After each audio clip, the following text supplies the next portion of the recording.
Hello and welcome to this week's episode of the Rugby Bits podcast. And my name is Shaun. I'm joined by Kooks. How are you doing, my man? Hello, Sharky. Very well, thanks. Sorry, snuck up on you there.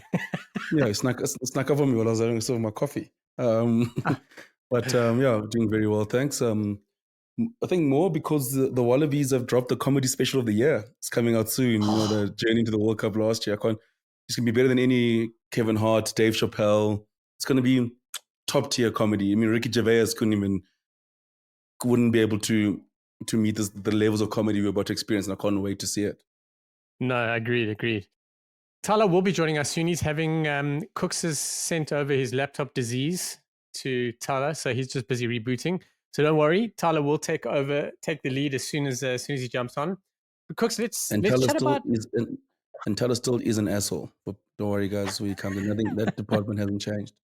Nice. As long as he catches him by surprise that he still finds us out when he re-listens to the podcast, because he obviously can't hear now. Let's talk about rugby content. You speak about personally, I am pumped to watch that Wallabies. Is it just on the World Cup? So essentially, what Stan Sports are bringing out basically a not a chasing and falling and tripping under the sun episode of the Wallabies tripping over their croissants. But there's so much great content out there. The Big Jim Show for me is a great one. I love his podcast. There's one out right now where he's chatting to Sia Khaleesi, and next week he's talking to Andre Pollard, I believe. But I enjoy that. We've got the Six Nations one now. Kooks have Full Contact. That's on now on Netflix. And then we've obviously got Chasing the Sun 2 coming. I mean, we're in a great place in terms of content, eh? Don't forget Whistleblowers as well. The ref documentary. That's going to be very good. I can't wait. So what I do like about these things is like with Whistleblowers and the Wallaby one, I think we'll start showing people differences. Like people have perceptions about people. Owen Farrell's another one. Sia Khaleesi talks about it when he talks to Jim Hamilton. He says, I don't understand why people don't like him. And I think like there's so much out there that we don't understand. The referee one is going to be incredible. It's going to leave people in a very interesting space because they want to hate the referee, but then they've heard about this guy's personal life and challenges and all sorts of other stories. And it becomes, he becomes closer to you. He's not just the man with the whistle. Yeah, 100%. It's definitely going to humanize referees, which I think is very good. And, rugby is such an intricate and complicated game, and there's so many moving parts to it that I'm really glad that we're going to have the content about referees, for example, and people getting to know them, their backstories and, the selection processes, what they go through, the stress they get to, the mistakes they make and the pressures they face. I think it's going to be great to know that. I think people have a greater understanding and appreciation of the refs. And also, I think it's one of those things because people also kind of know what refs go through. I mean, hopefully we'll learn like how the selection processes work, how they look at laws. We can also judge them a little bit like fairer and harsher, but also we'll also have a better understanding of what they see. So we'll be like, oh man, Wayne Barnes said in this thing, this is what he sees. Why is he not seeing it now? If that makes sense. So it feels like I got you. It works. Yeah. It works both ways, which is very cool. I think, it is a growing game, and hopefully now, World Rugby will allow more people to share this content and use World Cup images like we're speaking about in the World Cup, the copyright issues. It's only holding the game back, but now documentaries such as these, referees, everything Jim Hamilton's doing, the Wallaby documentary, Chasing the Sun 2, it's about storytelling. The more stories you can tell, the more people can relate to the game, the more people fall in love with rugby, the more viewers, and the bigger the game gets, and that's what you want to see. And I know Thala tweeted about it, but for example, like Stan Sports, I'm still glad Stan Sports and Rugby Australia still wanted to release this documentary, even though it did not go the way they wanted it to go. It could have been easy for them to pull the plug, but it's still good content. And to know, geez, this is what happened to a rugby side. Almost imagine watching that and then watching Chasing the Sun. There was such a parallel to see like how things can go so fucking wrong and how well things can go, which is a good parallel for a normal sports fan. Yes, and it's great for the Wallabies because they've got the Lions coming up and then they host the World Cup in 3 years. So it's epic for them. Essentially what you want that to be the platform to build on. And, imagine they make the final or they win it. It'll be incredible. 100%. Like there'll be so many of those players still playing, we hope.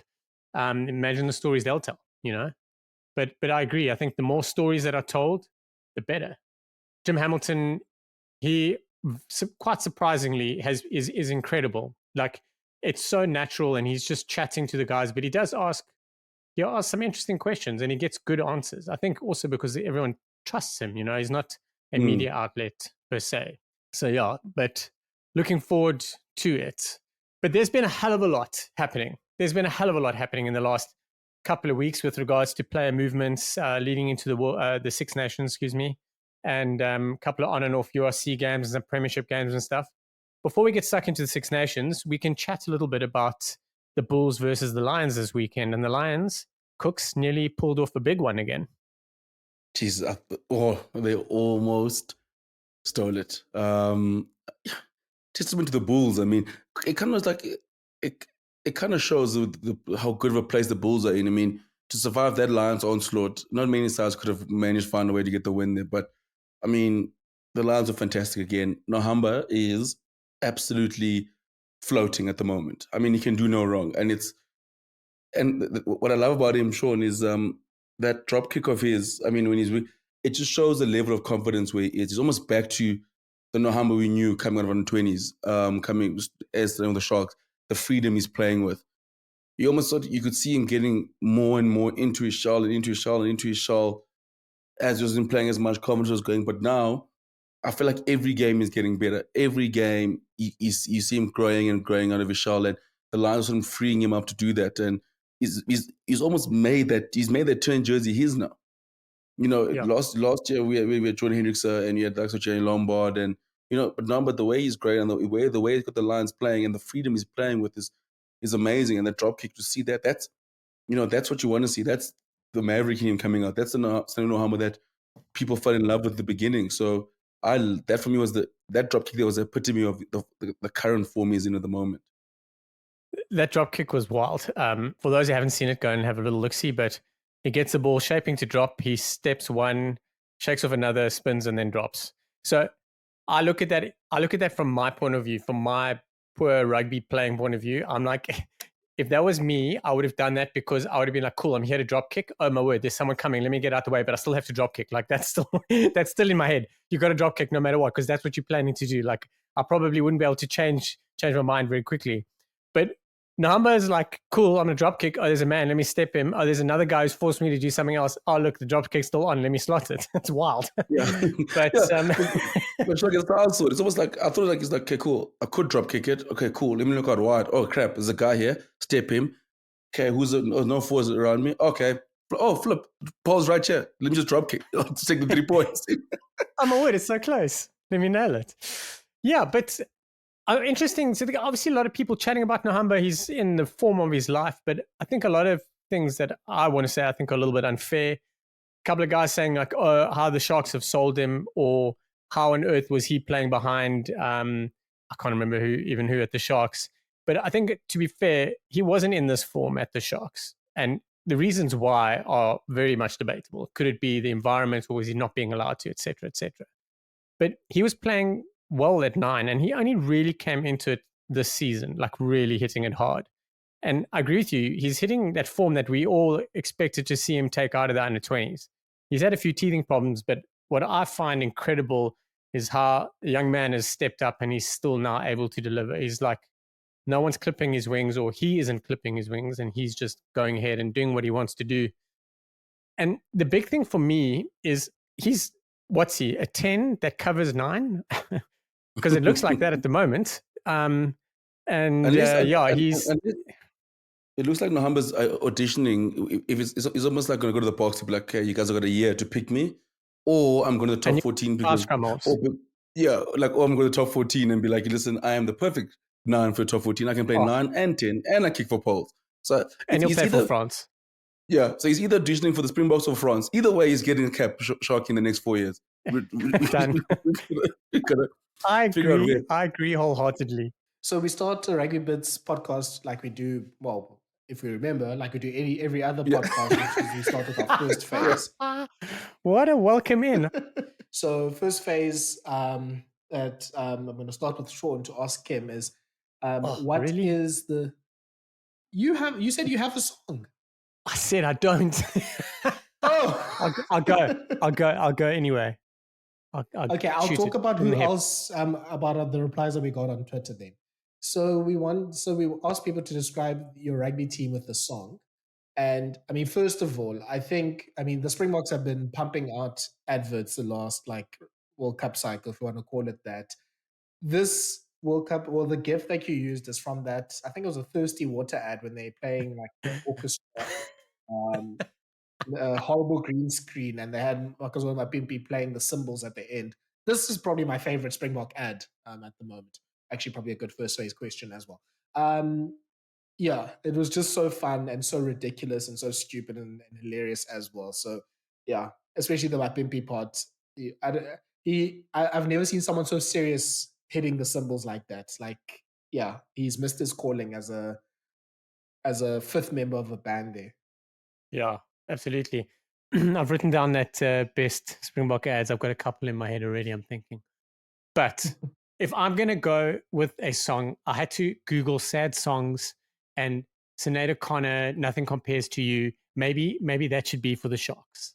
Like, nothing compares to the old Sharks, because they're not winning at the moment. They're not doing anything. This is a horrible attempt on my part. I must apologize. But I thought I'd started low, and then we can build up with the rest of you guys from that. I had a flight from Durban today. I got lots of time. That was easier to listen to than me. Yeah, I had 45 minutes to think of my song, and I thought about the Sharks. It was a very sad journey home. But my Sharks song is The Crossing by Johnny Clegg, because everyone seems to cross the Sharks trial Whoa, line whoa, this whoa, season. whoa, whoa, whoa, whoa, whoa, whoa. That's the Stormers song from 2 seasons ago. Well, it's gone to the Really? Sharks now, because the Stormers one was positive. The Sharks one is just everybody just crosses the trial line. It just hurts. It just hurts. My Springbok song is Back to Back by Drake, obviously, because I mean we were in back to back World Cups. And my Scotland song, because obviously with Finn, I have to adopt Scotland, is Here I Go Again by Whitesnake, because I'm gonna have hope again for another Scottish Six Nations campaign that's gonna start off the same way. They're gonna win 2 straight. They're gonna go on a bye, potentially beat England after, and then we're going to be like, is this the year they finally win it? And then they're going to get blown, and they're going to lose to France in a very tight game.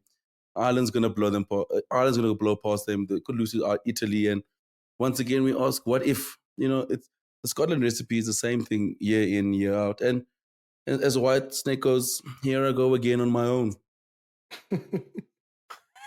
Just rating yourself with disappointment. No, fair enough.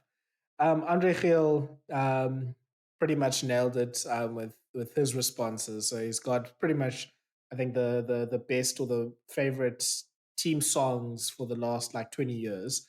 The Sharks one, Sharky, I'll ask you about this one. Early 90s or mid 90s, that Shark Attack song brings some memories back. I know. I can remember them. Weren't they all standing in studio and singing? Yep.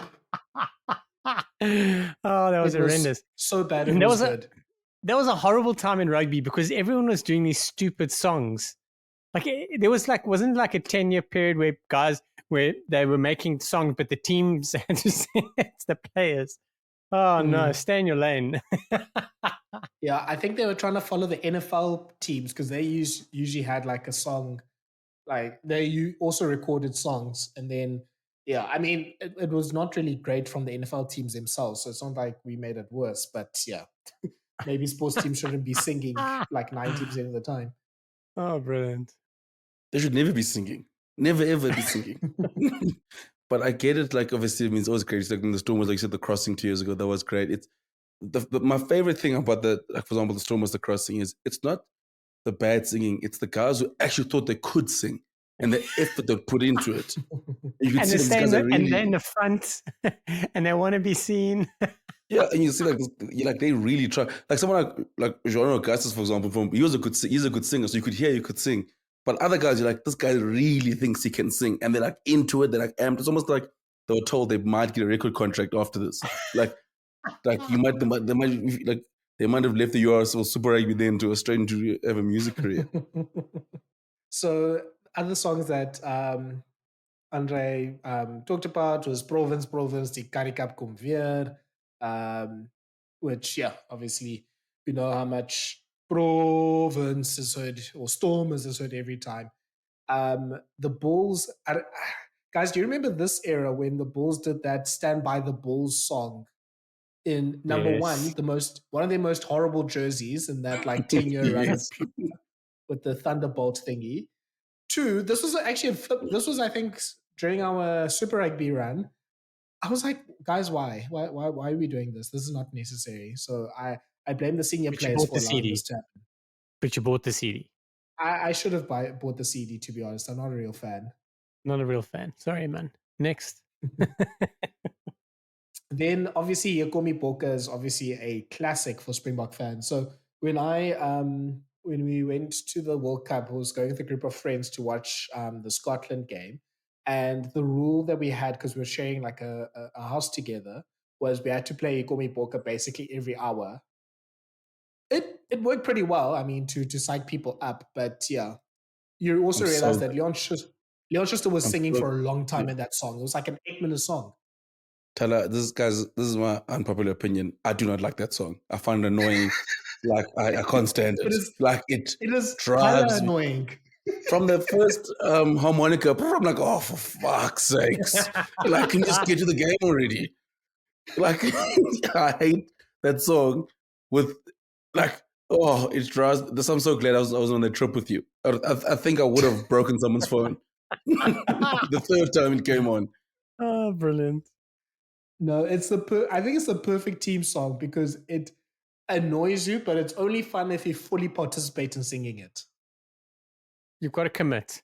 That's the thing. Is Kooks, you can't be that sour grape in the corner. You're eventually gonna. It's either beat him or join him, and you'll join him, and then you have to commit, and then you'll be loving it because you can't half commit to these cuck songs either. You have to No, go 100%. all out. You have to. You've got to go and make a tit out of yourself because if you don't, you look like you're not committing.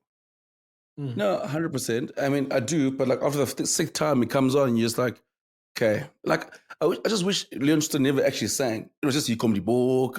I'm happy with that part. It's the singing in between. Yeah, you're just like, okay, can we just get to the here comes the box part? Like, Yeah, look, the lyrics are pretty trash.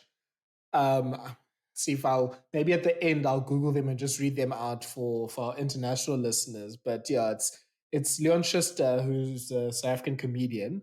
In the 90s, everyone in South Africa found him funny. Not so much these days. But he used to basically sing in like Afrikaans and just like rhyme the team names with like basically calling him like offensive things like you would call people in the 90s as well. And that was pretty much the concept of the whole song. Is just crap talking the other teams and saying that the Boka are coming. So it's a pretty simple concept, to be honest. I mean, you know what's the worst? The Bulls are actually the worst at the stage because you guys were obviously winning, and then you just had all these flippant songs that you forced us to listen to nonstop. Blow Bull. Like Deep Global, you guys actually gave Steve Hoffman a career. Like, and the thing is, the worst part about it is like they're winning so much, so you hear it so often. You're like, okay, it's quite catchy. The one I really enjoyed was it Mark Tibulla Almo Boca, like make the Bulls. It's so annoying, but they're winning so much. You're like, it kind of has a point. Like you guys got so obnoxious with your winning. It drove and that was the peak of it. Like Mark Tibulla, like Mark Tibulla Almo Boca. Like it's just like, yeah, do it. I mean, they're the only ones winning fucking Super Rugby titles. Like you might as well just do it. Like that's for me is like I wish another South African team when they win, they need to have their own songs. Because the Bulls, you guys milked it. Then you hijack Captain. Then you had Liffling as well. Like you just Liefling. like that's the thing that like Loftus has had all these bangers and bangers and bangers and songs. Some of them with the Bulls are Captain. So you took your winning and just added songs there, and you was like I mean that was like peak Bulls. I think that as annoying and frustrating it was, you kind of knew when you went to Loftus that's what you're going to hear. And you want to deal with it because if you want the music to stop, beat us. It's very simple, and as the Bulls kind of made it, like we can stop the songs when you beat us. If you don't beat us, guess what? We can steal more Kaderan songs. No, and adding Tina Turner is simply the best. Flyer should have songs when they kick over balls. I mean, I know the Stormers play Money, Money, Money when Money Lebok slots in one. So I think that should be a rule for every team in the world. When your kicker kicks over something, you need to have a song for them. Like maybe Pollard can be the one that takes over Galagata from Sean Pollock. Cooks. Yeah, I agree with you. Like, I mean, I definitely think that we will. Yeah, I think with I love the rule, Tyler. Every 10 years a song, Galagato, we go to Pollard, a different type of poly. But, because I mean, like, obviously Sean Pollock has got the flipping rights to that song now, Paul Mendoza's family. We always remember the song, you think of Sean Pollock, then we think of Mendoza. But maybe it's a patina for Sean, for Andre Pollard. But I love the rule of every 10 needs a song for every time they start a kick over. What would Sanele Nahamba's one be? I just hope they don't do the thing they do with Makandini, find the one traditional song, like poster song, and you're like, oh, like, let's not go down that path. At least they didn't choose the song. Just like, African song to you. Oh, guys, this brings back so many memories. I do think Walker Smith needs his own song, though. Because I mean, I tell you now, because I remember when Jacques Callis, New Year's test at Newlands, you're 20 for 2, and you hear Life is Life coming out, him walking through, you just knew everything's going to be okay. You just knew everything was going to be okay. Quokka Smith is on Comes in the Ultimate field, Super Sub. everything will be fine. He beats his own song. We're like, oh my god! Like you must be here from like even if you go to the bathroom, then you hear them playing like, oh no, Quokka Smith's about to come on. Like yes, the Boks are going to be fine. Yeah, I think we need like the WWE has like basically like a house musician that obviously writes and makes all the songs and ring entrances for the wrestlers. I think the Springboks need to employ. Well, I mean they've got Ngarimbe, I guess, on the payroll. So if he can make Sister Bettina variations for each of the players, then I guess that's something that could work for us. He must stay. He must stay wherever he is. He's done. He's done his job now. We got a World Cup. There's nothing more we need from Karimbe for the next for another 4 years. Oh, I knew Kooks would say something. Okay, let's go into a preview of the Six Nations. It's starting this Friday with Ireland versus France, starting it off in the Velodrome in Marseille, and we've got obviously 2 months of amazing rugby to look forward to. So what we're going to do is we're going to look through each of the teams. We're going to try to quickly go through at least some of the bigger squad changes they've made since the World Cup. You know, who's retired, who's not playing for the national team at this stage, and then discuss players that we're looking forward to watching, and then discuss how we think they're going to go in the Six Nations. So let's start with the Grand Slam champions, Ireland. So the biggest change for Ireland is effectively Johnny Sexton. He's retired. Finally, let's see. Who knows? But yeah, at this moment he's retired, so he's not in the squad anymore. Peter O'Mahony is the new captain. So if you not on a central contract. Yeah, that's another matter. But just a shout out to the referees in advance. I mean, there's no Jakob Pape and Wayne Barnes, but all you younger referees, you thought Johnny Sexton and Owen Farrell have left. You're gonna have Peter O'Mahony in your ear for the next few weeks. So good luck to you. And the main changes or additions to the squad is with no Mac Hansen because he's injured. The likes of Calvin Nash and Jordan Larman are going to be looking to get into the team. You have Nick Timoney that's joining the loose forward ranks. Joe McCarthy, who was in the World Cup squad, but he's playing quite well right now, looking to break into the locks. Jeremy Lowen might get a chance there at loose head from the bench as well. Shaun, I think what we want to do is also take stock post, the World Cup. We know what happened with Ireland in the quarterfinal, unfortunately. And I was listening to an interview with Peter O'Mahony with BBC, the Rugby Daily podcast, and they were saying like, how do you take the good of what you did in the last 4 years and learn from the New Zealand loss and not throw out the baby with the bathwater? So I kind of want to throw that question to you as a starting point. Well, funny you say that. Kooks and I were chatting off air, and I was saying like, how do you get Ireland up for this? Besides the fact that it's a Six Nations, like for the last 4 years, they've been like, let's get up for the Six Nations. They start building that platform for the World Cup. They beat New Zealand in New Zealand, but now it's like, what is the target? 4 years time in a World Cup. It's 8 years for some players, and it's weird. Very interesting. They're also, funny enough, the only side in the tournament that haven't named an uncapped player in their squad, as far as I can see. So a lot of guys with ones and twos, but yeah, interesting times. There's going to be a major shift because everything was being led from 10. So now, as much, I mean, like, let's be honest, Jack Crowley's pretty handy and he's going to be starting. I have no doubt about it. But he's not really in that mold in terms of like leadership, shouting, shitting on everyone. Like, he's still got a long way to go before he can do that. So, Mahoney's going to do it. And as you say, how are the referees and everyone going to react? Because he's going to have to change the way he deals with referees, just purely because he's always allowed to be the bad boy, but he's not allowed to be anymore. Interesting times, but I don't know how they're going to pick themselves up. Like, what is the motivation going to be? Is it about grand slamming to try and take that bitter taste of the World Cup out your mouth? Or is it really like, is Farrell good enough to get everyone to buy into everything now? Because obviously there's a Lions tour in 2 years, so that's pretty big. But then the next World Cup. So interesting times ahead. And to face France, who are in a very different boat playing at home, it's going to be fun. Yeah, I think you can almost put the Six Nations teams and probably also the other, the Rugby Championship teams when they come back into two tiers at the moment. In the, are you starting from scratch and maybe changing everything, putting in some debut players, restarting things?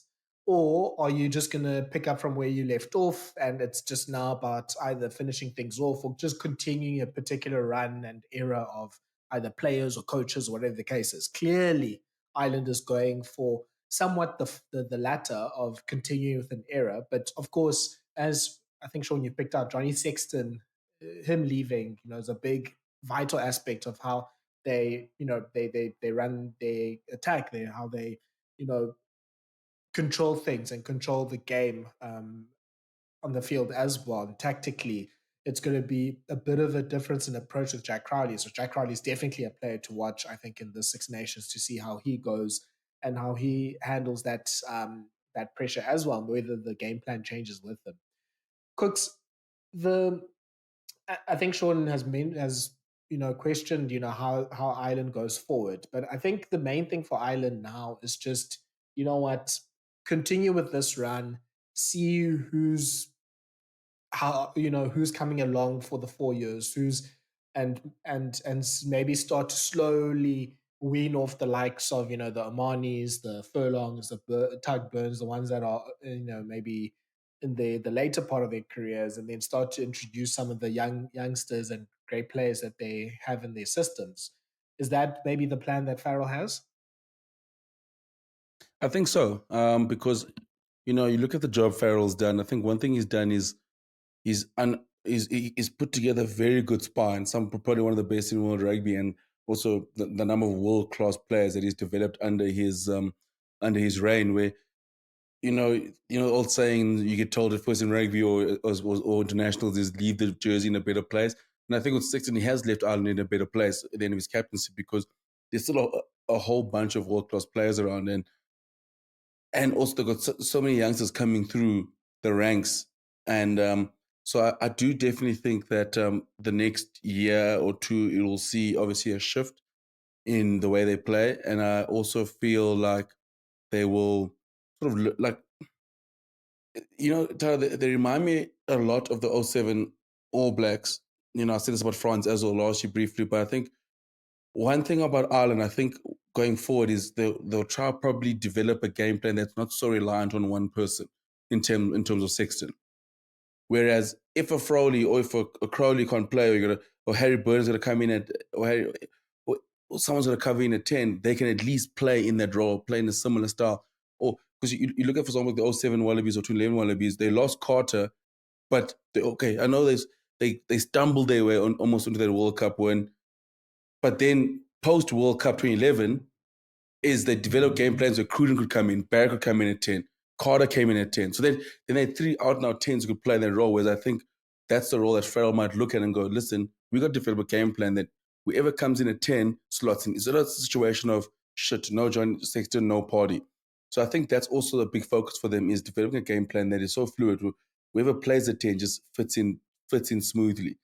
But I do know that for them, it's continuity. It's obviously continuing because they won 17 straight. So they're doing something right. It just happens the game they lost is the worst possible one to lose. So it's hard for, like you said, it's hard to start from scratch and say, fuck everything. And clearly we're not doing everything. Like, we got to start from scratch. No, you're doing something right. It's just, you just got to win one game, and we know which game is to win. So I'm very interested to see how they go in this next year. I do think for me, their biggest challenge is obviously the game plan and trying to fit in a game plan that allows them to, whatever 10 comes in. I think Gibson Park is going to become the most important backline player because he might take more control. As Crowley, as Byrne, as Frody sort of get into that jersey, get comfortable in that jersey, I think that's who becomes the most important Irish player in that backline. Yeah, I think it's gonna be. And I really do like Jack Crowley. I think he does have, the minerals to be a really good test number 10. I don't know whether he's. I don't know if you can put him in that like special bracket that Sexton has been, but sometimes you can go with someone that just at least has the confidence in himself and confidence in his ability to make to make the big plays, and we've seen it with Munster. We started to see it in the World Cup at something, and before that in some of the games that he played, that he pretty much raced away that 10 or that reserve 10 jersey from the Burns, who just were playing with it for the last few years. And I think his ability to be a little bit more direct than Sexton, to back himself with his option taking, I think that'll be a bit of a difference there. So there is a bit more of a running threat at 10, and it's gonna be interesting to see how now the attacking pattern goes around Crowley. So is it going to be that set pattern of play? How they're going to use Crowley's running ability at 10? How does he interact with Bandiaki and Gary Ringrose or Henshaw, whoever plays in the midfield?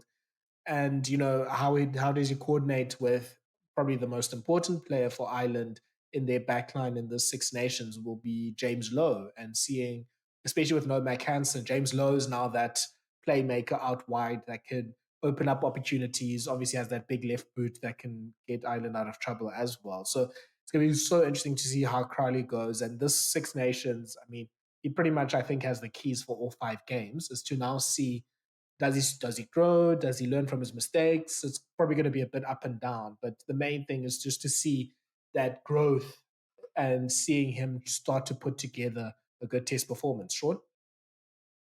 I'm not so worried about Jack Crowley. If you look at Sexton, he was that 10 that he would say something and everyone would do it for fear of their life. And he was a good player, but he was a captain, and also just the way his personality was.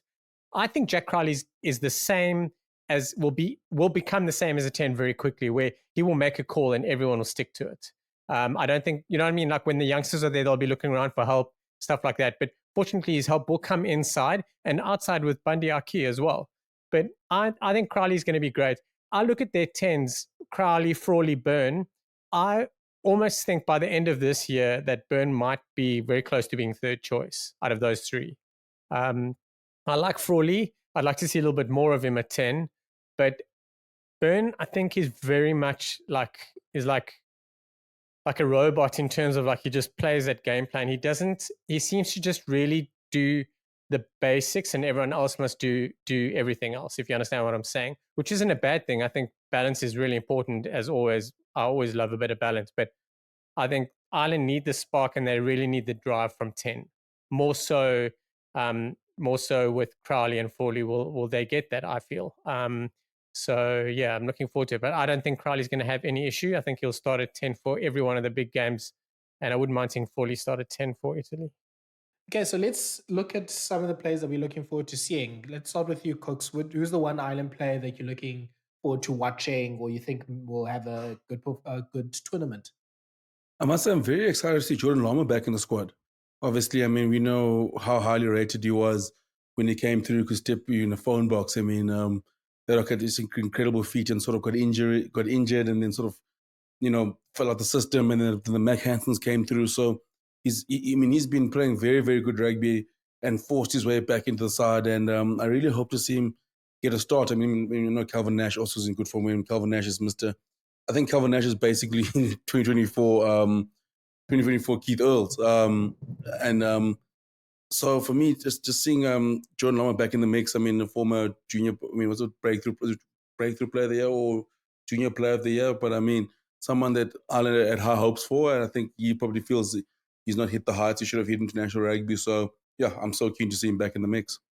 Oh, that's a very interesting one. I like that. It's going to be interesting to see where they go between Nash and Lama. I think Nash is probably a little bit ahead of getting that number 14 jersey. So, but I mean, Lama, obviously, we know how well he plays. He's been, building form there for Leinster as well. So it's going to be, yeah, I'm quite keen to see where Farrell goes with that. Shaun? Joe McCarthy. Oh, I love it. He scares me. He can fill that blind side or that lock role. I think he's going to be a valuable member of the squad moving forward. He's only 22, but he's a really, really big, really athletic guy. This is going to be his big. I think this is going to be his big tournament. It'll be his big year, but I think this might be that tournament where people will take a little bit more notice of him. Yeah, I think World Rugby, but yeah, Ireland in this case are in the big bastard lock era. We see obviously the Springboks, the likes of Achis Neyman, Eben Etzebeth, not just an enforcer, just a big guy that just just throws his weight around and dominates. France obviously have the supersized versions of that with Miafu and Tuilagi. So I think McCarthy is going to be a great addition to that collection as well. Ireland also has a big question there at lock of what to do with, they have McCarthy, they have Ryan, they have Tug Byrne, they have Henderson still around as well. So I'll be very, very interested to see who they play. I think Bed's seen as a six, though. I think he's almost fully seen now as a Peter Steph. Yeah, probably. But you're right there. That lock, they've got. I think McCarthy misses out on a few games just purely because of his inexperience. Yeah. You know what I mean? Like it's a crunch match. You probably won't go with him as much as I'd love to see it, because I think if he starts against France, I think he will destroy people. But they've really got great locks at the moment. Okay, let's make a prediction, or at least set what the pass mark should be for Ireland. So their Six Nations run is they start away in France in the first weekend. Then they play Italy at home. Then the next week they host Wales. Then they go away to England at Twickenham. And then the final game is at home against Scotland. So they have 3 home games. And the 2 away games are Scotland and France. So Kooks, is it Grand Slam or bust? Or does Ireland have a bit of leniency to go 4 out of 5 or 3 out of 5? I think 4 out of 5 at minimum. I think obviously all hinges on the French game this weekend. I think they should. Obviously Ireland as a second. Ireland obviously we're talking that. I mean, Scotland will be talking that one. The last game having Ireland coming all the way to Scotland. I think Scotland will want to obviously end their campaign strong there, but I can't see them losing more than one game. And I think it's going to be this weekend. Sorry for the early prediction, but 4 out of 5 at minimum. Anything below that is a bust. Shaun? They have to win it, so it's got to be that 4 out of 5 or Grand Slam. I really feel they'll be targeting a Grand Slam, and it'll all hinge on this weekend, as it will for France, to be fair. But yeah, they have to win it. If they don't win the Six Nations this year, I think then you'll see the Wolves will come out, and because falling out where they did in the World Cup and not winning the Six Nations straight afterwards, I think there'll be hassles. But looking at that squad, it's almost you can't see them not. You know what I mean? So they have to win the Six Nations, and a Grand Slam would be kind of a cherry on the top. Just a thing we haven't really discussed on the pod is Andy Farrell's been appointed as the British Irish Lions coach for the tour next year, which means that he's not gonna be available from November up until obviously the end of the November this year, up until the end of the tour. So Shaun, yeah, I think your point about things could start becoming a little bit shaky is a well-made one, because if Farrell, if Six Nations doesn't work out, the tour to South Africa also, they don't win their games there, and then Farrell leaves. Yeah, it then becomes very difficult because you've got the coach isn't there. It's the assistant coaches running the show. You've got an older squad, and we've seen with Wales, in the past that's Six Nations. Oh, sorry, that British and Irish Lions year when your head coach is the is the British and Irish Lions coach can be a very difficult year. So that could be the year when there's a lot of questions asked about that. That generation of Irish players from the last few years as to whether they should continue or not. What do you think, Shaun? A great shot. And I forgot that he goes away from November. But we'll know. The writing will be on the wall in terms of what's happening before then, before he leaves. But it all rests on this. I don't think the tour to South Africa is going to be a massive one. It won't matter too much. Obviously, they want to win. But if they don't perform in the Six Nations, they're going to want to win 2-0 in South Africa, which is going to be flipping hard. Yeah. Oh, that's going to be such a tasty thing to look forward to in July. Okay, let's move to the second place team, which is France. So France have quite a few changes from last year's World Cup squad.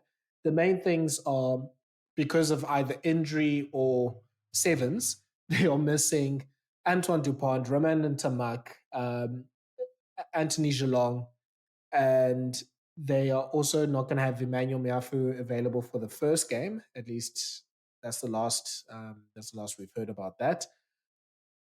They have obviously introduced quite a few players, younger players into the team. Interesting with some of their squad choices. I mean, Paul Willemse was initially out of the squad, but he came back in with some of the injuries at lock. Gabin Villiers not in the squad anymore. Melvin Jaminet, he was in the squad, but now he's injured, so he's out again. And there's a lot of younger players that they're introducing, the likes of Bosolo Tuilagi and Gaeton and the I can't get his name now, but the French number 13, the youngster that's also coming through as well. Kooks, Gaeton. I think there's another one as well, but it's fine. We'll probably get to him just now. Kooks, just with France, I think they actually different to Ireland. I mean, Ireland, they've sort of continued with everyone. France actually has a good chance now, especially without Dupont, of actually this could be a start of not a start of a new era, but just them creating a game plan that is not as Dupont centric as obviously we saw in the World Cup, that maybe a Namibian can hit you in the face with his head, and then you're out for a few weeks. So what do you do when that happens? 100%. I think obviously while Dupont goes chasing for a Olympic gold medal, I think France can definitely use this chance now to sort of develop a game plan that's away from him. I think obviously still without Ntamak as well. So I think that's two of both their playmakers that their starting playmakers that they'll be without. But also, it reminds me, this Six Nations campaign reminds me a lot of what Galtier did, for example, sending basically a B/C side to Australia, where he sort of created depth from there. I think this Ntamak and Dupont could be a blessing in disguise in the same way, because I still think, yes, they got a few injuries, but I still think the youngsters that are coming through, the youngsters coming through are guys who are multiple junior World Cup champions, and they're coming through from the best league in the world, and this is the next step in their process. So there's so many youngsters that, you talk like Antoine, for example.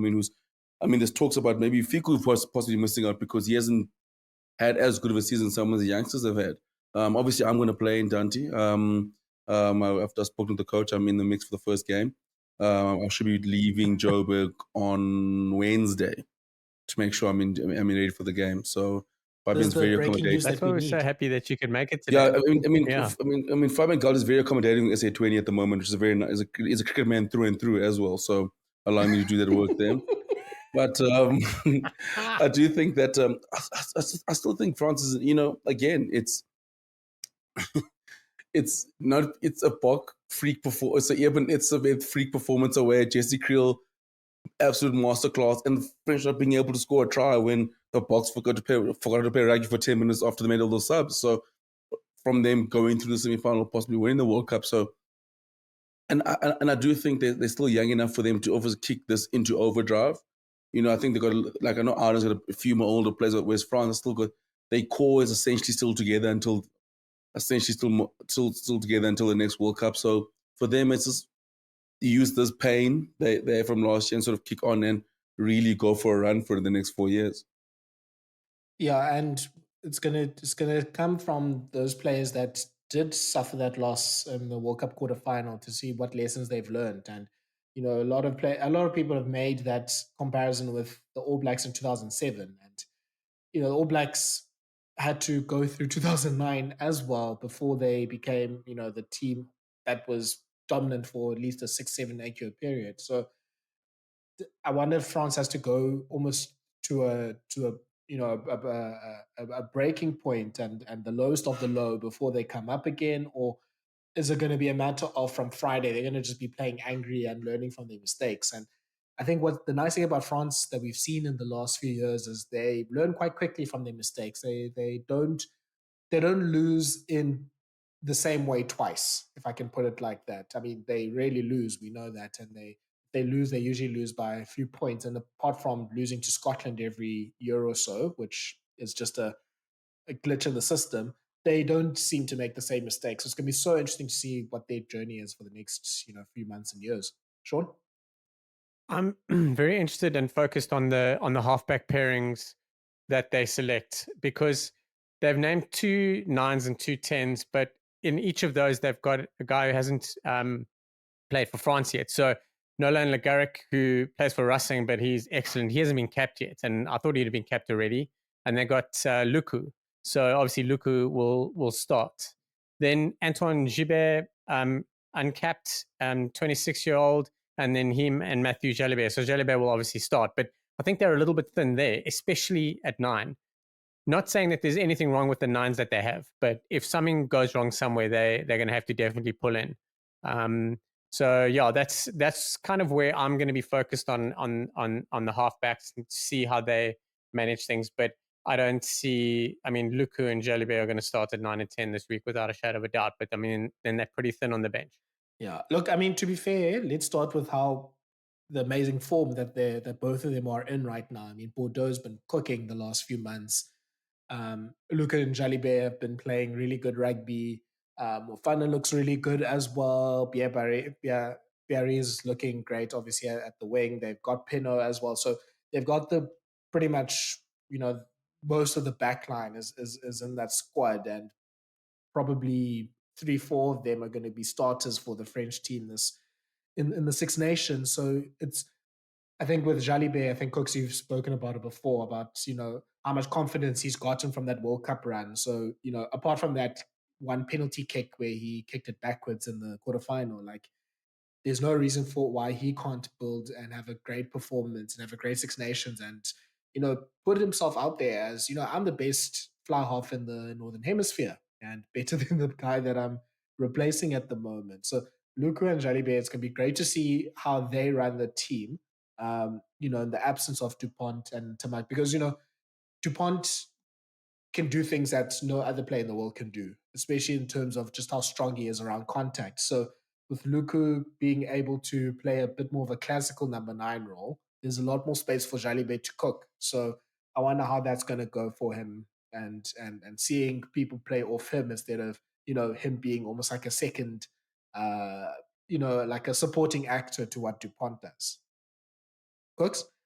No, 100%. I think obviously Jalibert, I mean, you can, until I love you mentioned that you can see he's a different player after that World Cup because of the confidence he had going through and how well he played.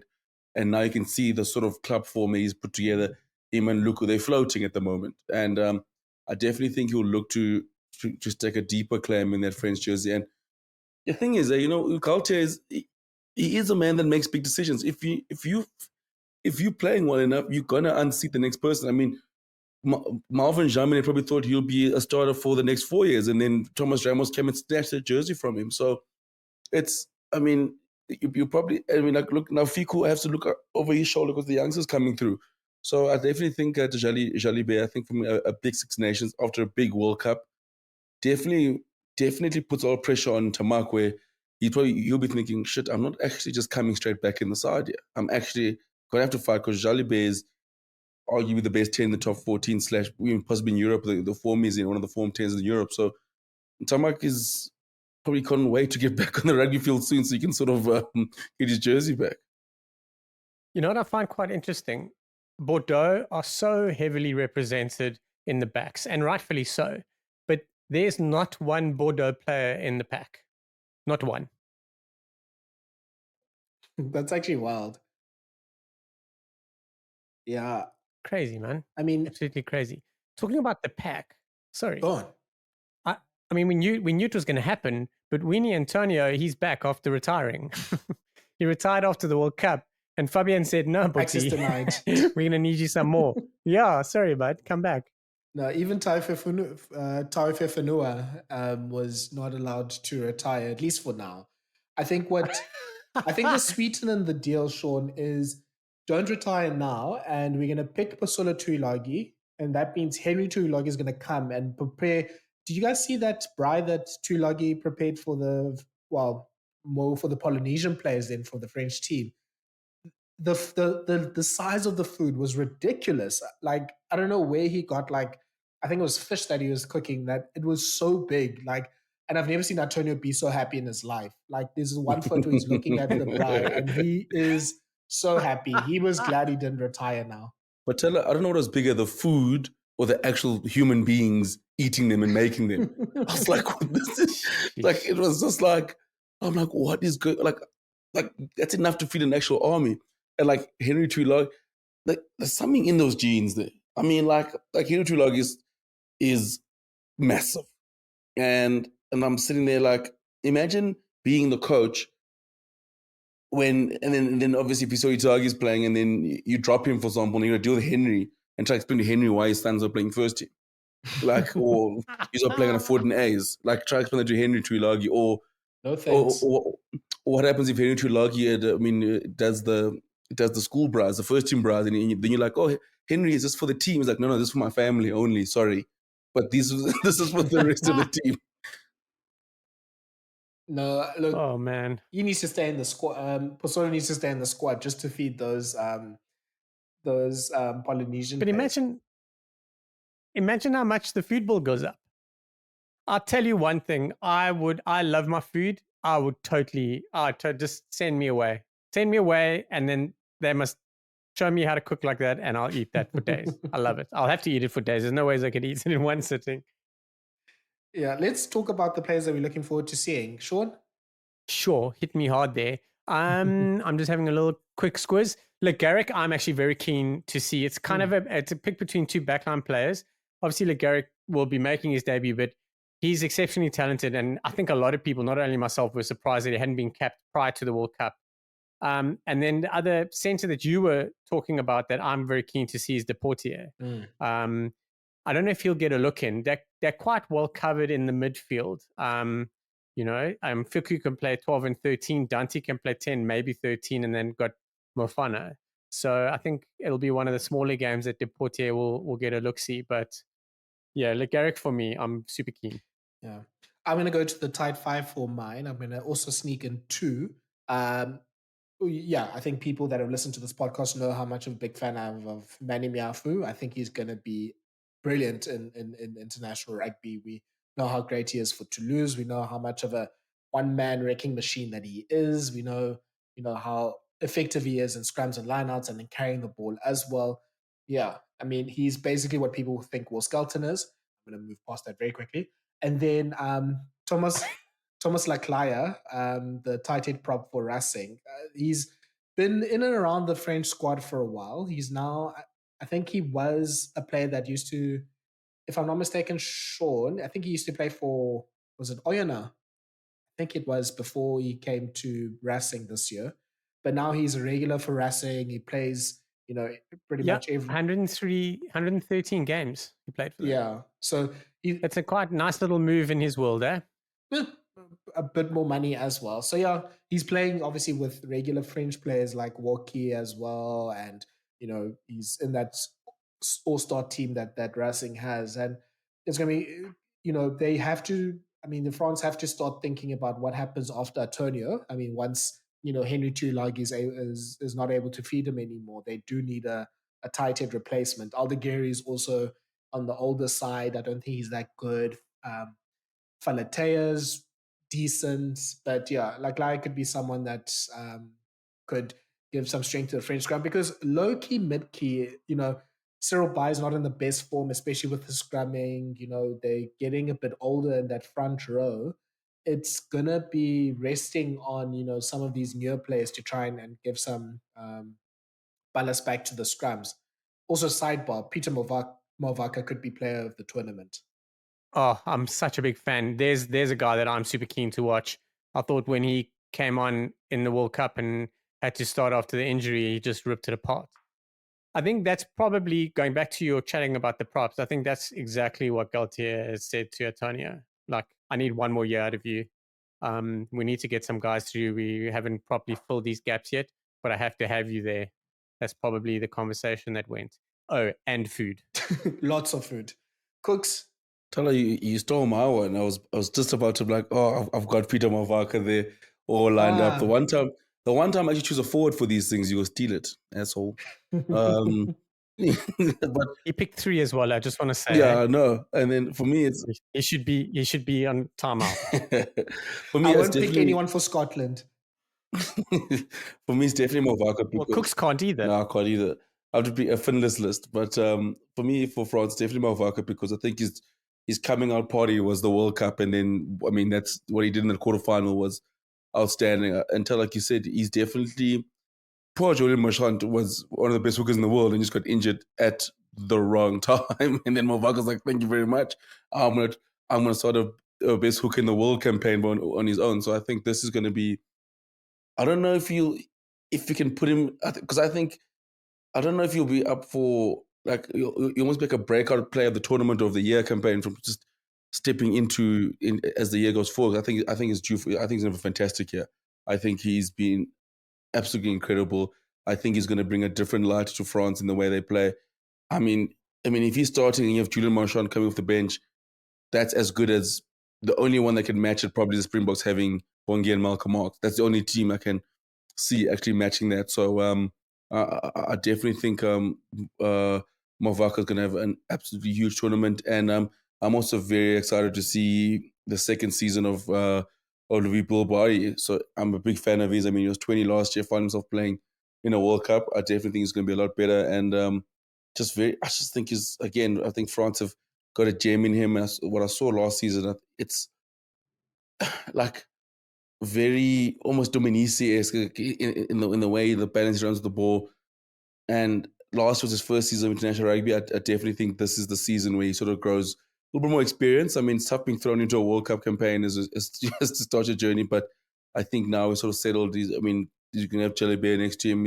He has his Bordeaux teammate, so I definitely think he's also in for a big World Cup, a big Six Nations campaign. Kooks, Bilberry, he's incredible. He has like best wing in the world vibes about him. He looks that good. Like when he runs, the work he does and everything, he's got that like World Player of the Year nomination vibe coming, or top scorer in Six Nations and World Cup kind of thing about him. You can see why he started and why he just suddenly was in the mix, because he's good. He's someone, I know Damien Penaud is just an absolute Fruit Loop and he scares the shit out of people because he's quite deadly. But I think Bilberry is, I think he's pretty hardcore. I think people will be preparing for him in different ways moving forward. Yeah. Kooks, just quick check in. Does the color guy with scrum cap rule applies to Bilberry? No, unfortunately not. Unfortunately. He's French. Doesn't count. That's the hard part. If you travel to Loftus for the Bulls game, maybe you could have fallen in that mix there and just learned something from Curtly, but unfortunately didn't. But the color guard scrum off rule for French is the 9 who can play 10 and kick for poles. That's their version of it. She's Sanele Nohamba. Sanele Nohamba. But I will say that though, any scrum half for any scrum half for me with a bald head will be compared to Willie Hines. So that's why Luke will always be in Bordeaux. Willie Hines, you gotta have a bald head and not be called Willie Hines. I'm sorry, like that's the rule. I thought you were going to call. Can I just have my sad moments again? I think Willie Hines should have played more Test rugby for England. I think England missed by dropping him when they did. I just want to say that again, just to remind everyone in case they forgot. I thought Willie was a gem. I thought you were going to call Luku Bordeaux Conradi after Bolo Conradi, but Willie Hines works as well. Shaun, quick. Sorry, Thala. Yeah? I'm sorry to jump in, but talking about South African nines. Oh shit, man. Oh, Heinie Adams. Heinie Adams is still heavily involved there at Bordeaux. Are you for real? Yeah, he's coaching there still. I'm sure he's at Bordeaux. I'll double check now while you reel me in on a. Okay, then while Shaun is checking Kooks, France has 3 home games this season. Their 2 away games on the second weekend against Scotland. They're arch rivals. They're going to Murrayfield. And then in the 4th week, they go to Cardiff to play Wales. So Kooks, what do you think their pass mark should be? Winning, number one. I think I have them winning. So this is a prediction for the next 4 Six Nations. I have France winning 3 out of the next 4 Six Nations. 2 Grand Slams in there. So I think they Grand Slam this one. I think they beat Ireland, and I don't think anyone else will beat them even without Dupont. And then I think this is going to be the start of a bit of a French dominance in European rugby, and I think it starts with them winning this Six Nations. I think they'll make a statement this weekend, even with all the players out. I think they'll want to show how strong they can be, especially without Dupont and Tamak. So I've got them going. 4 to 5 obviously to win it, the pass mark, but I've got them going full Grand Slam. Do you agree, Shaun? Yes. They have to. I'm sorry, I couldn't find where Heinie Adams is, but anyway, I'm sure he's still there. No, I just hope he's at home. I hope he's safe the way you put it there. Someone please check on Heinie Adams. Sorry. Yes, I think France and Ireland are in the same boat, but I think France are under. I think there's a little bit less pressure for France, but France, it's winning and Grand Slamming. Would be a have to. If they have to, they can't finish lower than 2. I think there'll be a little shit, but the way that Fabien Galtier has changed that thing and just changed the trajectory of French rugby and the succession planning and what they've done and what he's built, I think he's earned himself a couple of freebies.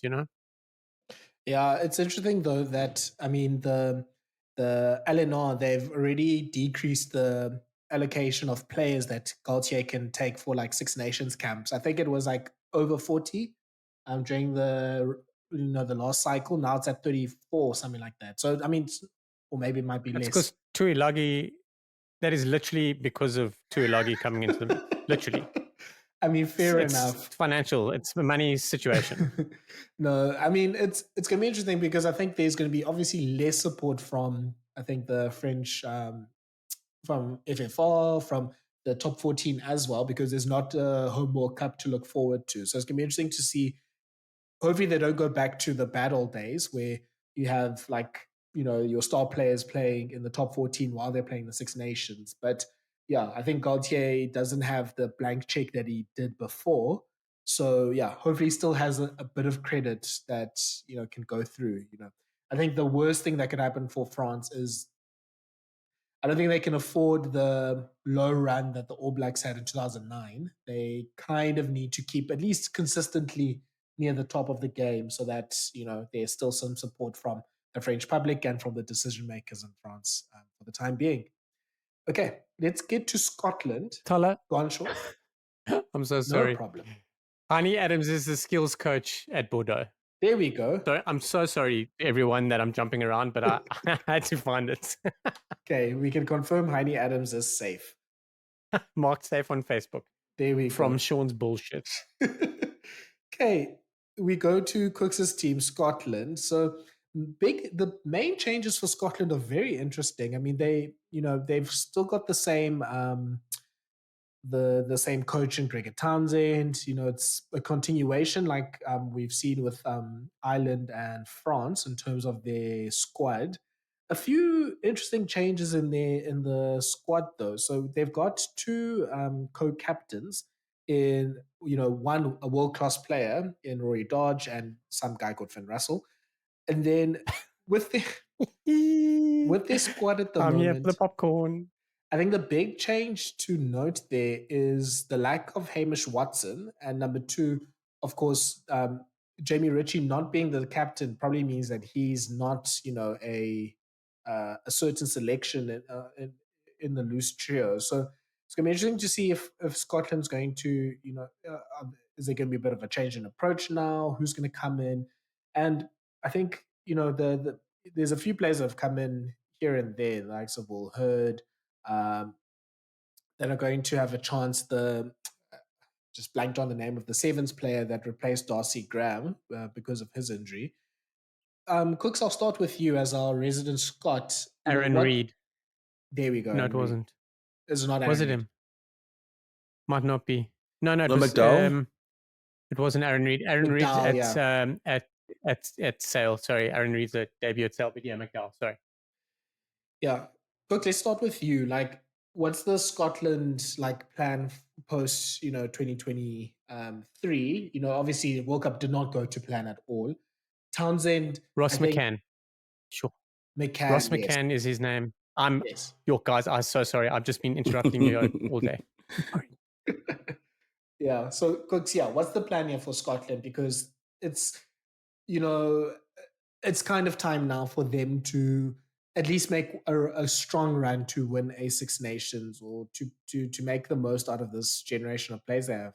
No, 100%. I think the way they set up, obviously the World Cup was very poor for their standards, and they're obviously hoping to make a bigger splash than they did.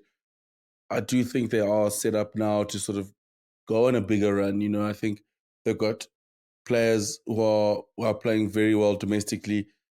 Someone like Blair Kinghorn is tearing it up in France at the moment, and you still got the likes of Finn who's playing off a path, Cameron Redpath, those two of lighting it up as well. And then you look at what I know Hugh Jones has probably not hit the heights of last year, but then it's gonna be interesting. It's gonna be very interesting what Gregor Townsend does at the centre. So I definitely think you got to go Redpath and Finn 10 at Finn. Finn at 10 and Redpath at 12, and then Tupeludu at 13. So it's going to be interesting to see what he does. But I definitely think they are built to sort of at least try and win 4 games this season.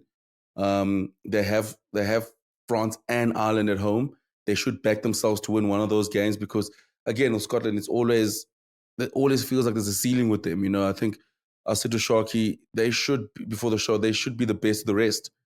I do think obviously the cream of the crop is France and Ireland in Europe, but Scotland is good enough to be the cream of to be the best of the rest. They're looking more. They have their squad looks more intact than sort of say England, who's got a few. They're still figuring things out. Yes, they got to the World Cup semi-final, but Wales is a mess at the moment. So but like Scotland, they should be knocking on they should be their third, at least come third comfortably. But again, it's with Scotland is they always start off well, and I could easily see them. The problem with Scotland is I can easily see them losing to Wales away from home, then beating either France or Ireland. That's got to change. They should be able to string games together. Because otherwise, what are we doing here? Like it's just a repeat. It's rinse, repeat, rinse, repeat, rinse, repeat. That's what it feels like the Six Nations campaigns have been. And I think this year is if they go through the same thing of winning 2 games, beat England, or say you beat Wales and then they beat Italy and then they lose the rest, then what is Gregor Townsend doing there? Then you start looking at change. So I think it's as important Six Nations for him and some of the senior players, because I do think they have definitely a chance this season to sort of push and maybe come second, or listen, you make the tournament come down to bonus points. So I think they can definitely shake things up, but it has to happen this season. Yeah, Sean, on the other hand, I hear what Cooks is saying and that they have to capitalize on this, but arguably they can say, look, you saw what happened in the World Cup when the Springboks in Ireland started, playing seriously against us. We're a world apart from them. Like we just don't have, the tight five to really compete with them, especially I think there's a problem, especially up front with just competing with the physicality that, the best of the best have. So is arguably maybe Gregor Townsend is getting the maximum from the squad right now. What do you think? I agree with Cooks. They have to be the best of the rest. That would be it for Gregor Townsend. Like he's got to do something, because it wasn't in the World Cup, but fair enough. He could say, listen, it was the shittest group to ever be in. So like maybe he got wiggle room there, but they've got to do something. They've got, if you look at it, like if you look at certain sort of batches of players, or you say like they're pretty good. Like Jack Dempsey, very handy. Matt Ferguson, in great form again. George Horn's pretty good. Ali Price, Ben White, pretty handy. Adam Hastings, Cook's shame, eh? Adam Hastings gets back into the squad and then injured before he gets a game. But Finn Russell, then Cooks, one thing I will disagree with you. I think for the first game, they're going to go Huey Pilato 12-13. I think when they came back together for club, they did pretty well.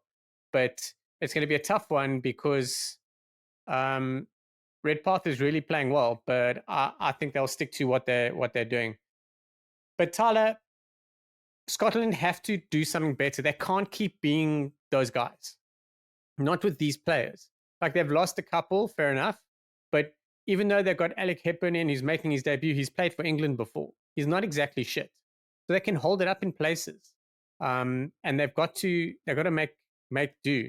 Vipia Nel, one of their best players, 37, still in the squad. So they need to start looking at life after Vipia. But they've got to do better. They have to beat Wales. They have to pull one on England. They have to beat Italy.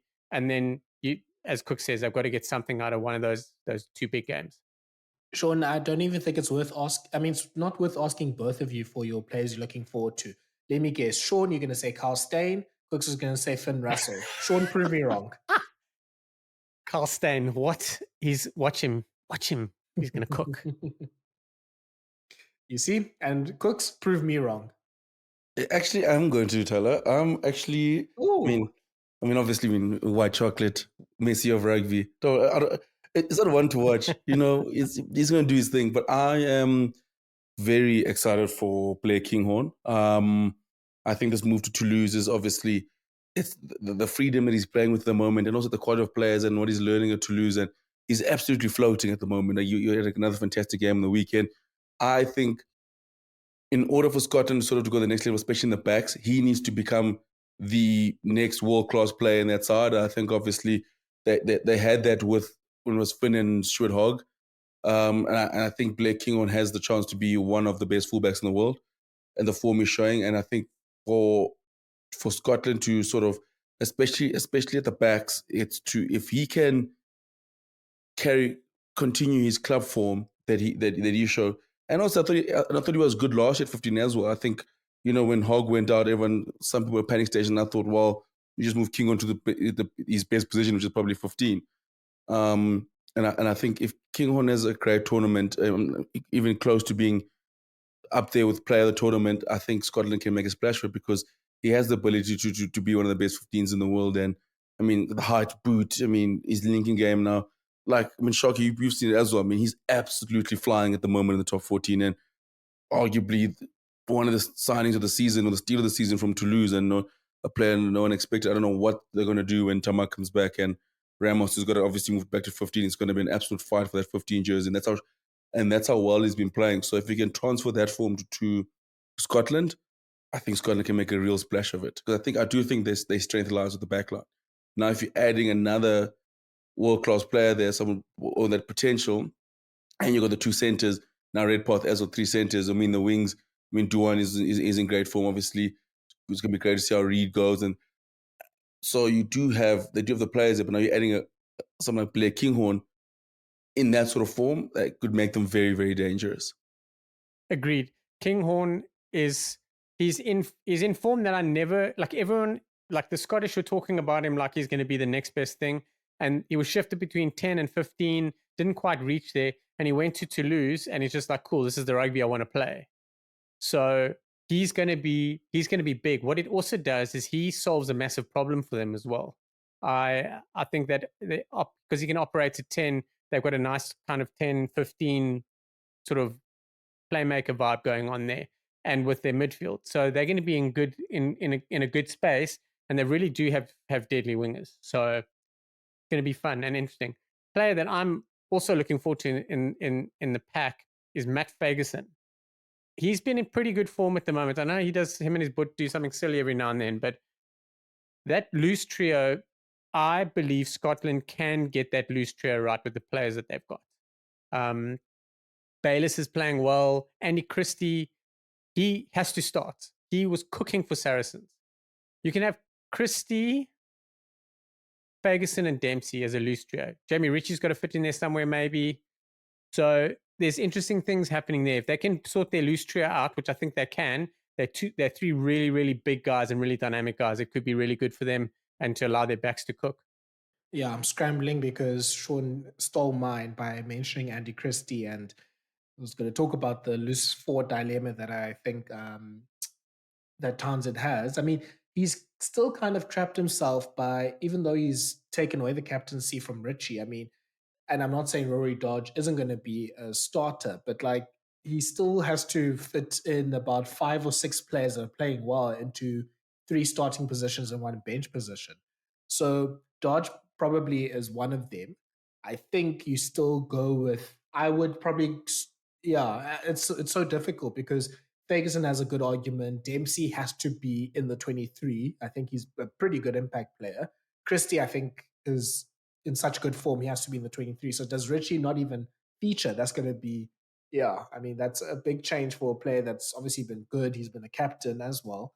And that's not even mentioning someone like Josh Bayliss. So it's going to be interesting to see how Townsend tries to manage that. And it's a similar issue with the centers that we've mentioned. You know, two has to go into 3 between Tuipulotu, Jones, and Redpath. You know, and that's not even mentioning someone like Rory Hutchinson, who's been playing really well for Northampton the last few months, well, last few years, arguably. So, yeah, there's a few selection dilemmas that Townsend has. Like, there are some really good players, maybe not necessarily world class, Finn Russell, but it's now, how do you maximize all the talent that you have is the big question that Townsend is trying to find. And, you know, there is some good times that they have. And like, you know, they ran France and Ireland close last season. They have a really good record against France compared to pretty much the rest of the world. But now it's about, you know, the consistency week to week. Also, by the way, Scotland hasn't won in Cardiff since 2002. And they haven't won in the whole lifetime of Dafford Jenkins, the Wales captain. So it's a big test that they have coming up in the first game in Cardiff. That's crazy. I think it happens this year, though. It has. It should. It should happen this year. It should happen this. Like, you know what?